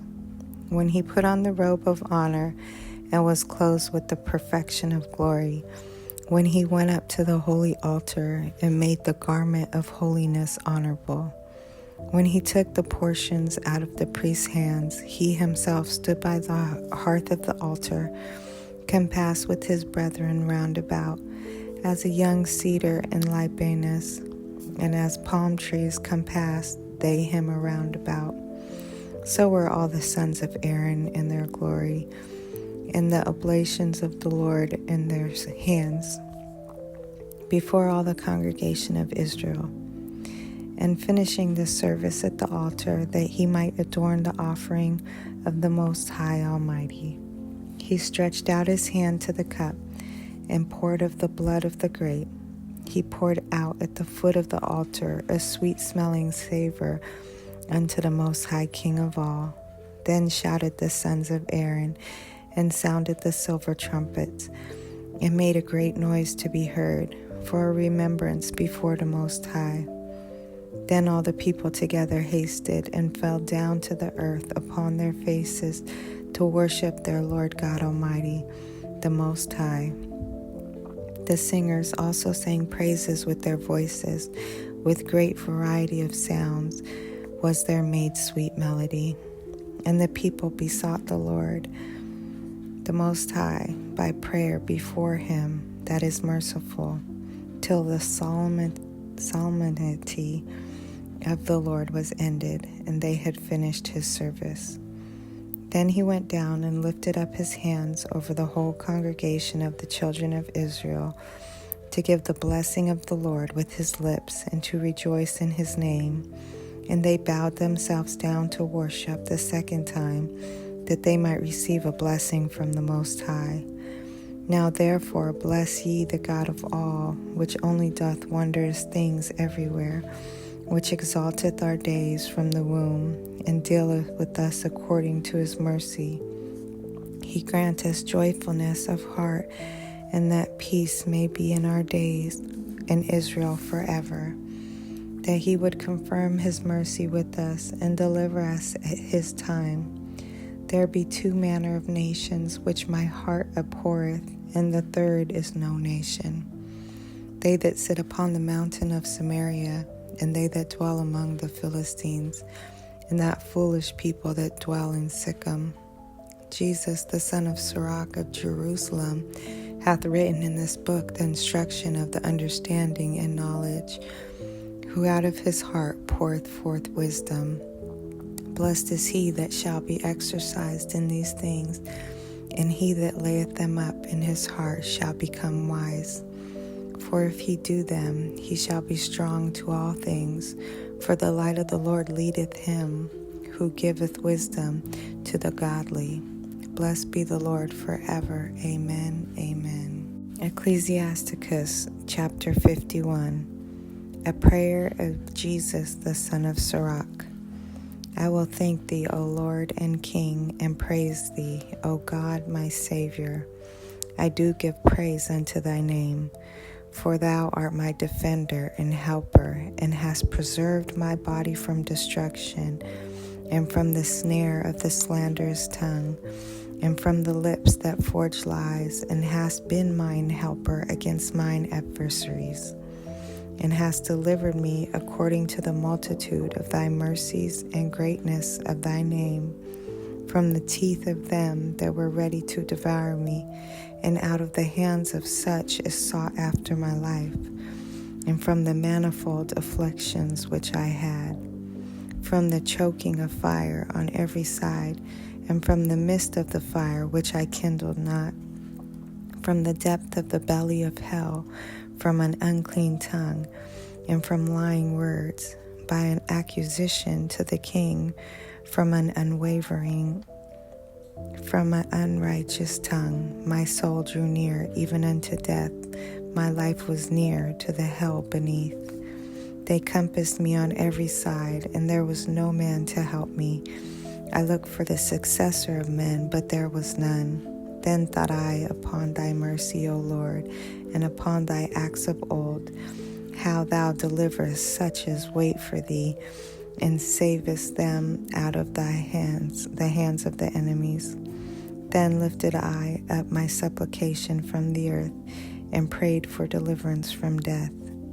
I called upon the Lord, the Father of my Lord, that he would not leave me in the days of my trouble, and in the time of the proud, where there was no help. I'll praise thy name continually, and will sing praise with thanksgiving. And so my prayer was heard, for thou savedest me from destruction, and deliverest me from the evil time. Therefore will I give thanks and praise thee, and bless thy name, O Lord. When I was yet young, or ever I went abroad, I desired wisdom openly in my prayer. I prayed for her before the temple, and will seek her out even to the end. Even from the flower till the grape was ripe, hath my heart delighted in her. My foot went to the right way, from my youth up sought I after her. I bowed down my ear a little, and received her, and got much learning. I profited therein, therefore will I ascribe the glory unto him that giveth me wisdom. For I purpose to do after her, and earnestly I follow that which is good, so shall I not be confounded. My soul hath wrestled with her, and in my doings I was exact. I stretched forth my hands to the heaven above, and bewailed my ignorances of her. I directed my soul unto her, and I found her in pureness. I have had her, my heart joined with her from the beginning. Therefore shall I not be forsaken. My heart was troubled in seeking her. Therefore have I gotten a good possession. The Lord hath given me a tongue for my reward, and I will praise him therewith. Draw near unto me, ye unlearned, and dwell in the house of learning. Wherefore are ye slow? And what say ye of these things? Seeing your souls are very thirsty. I opened my mouth and said, buy her for yourselves without money.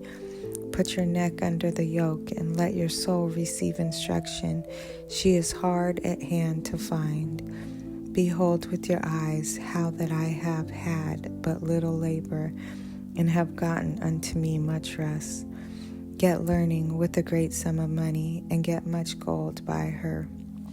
Let your soul rejoice in his mercy, and be not ashamed of his praise. Work your work betimes, and in his time he will give you your reward.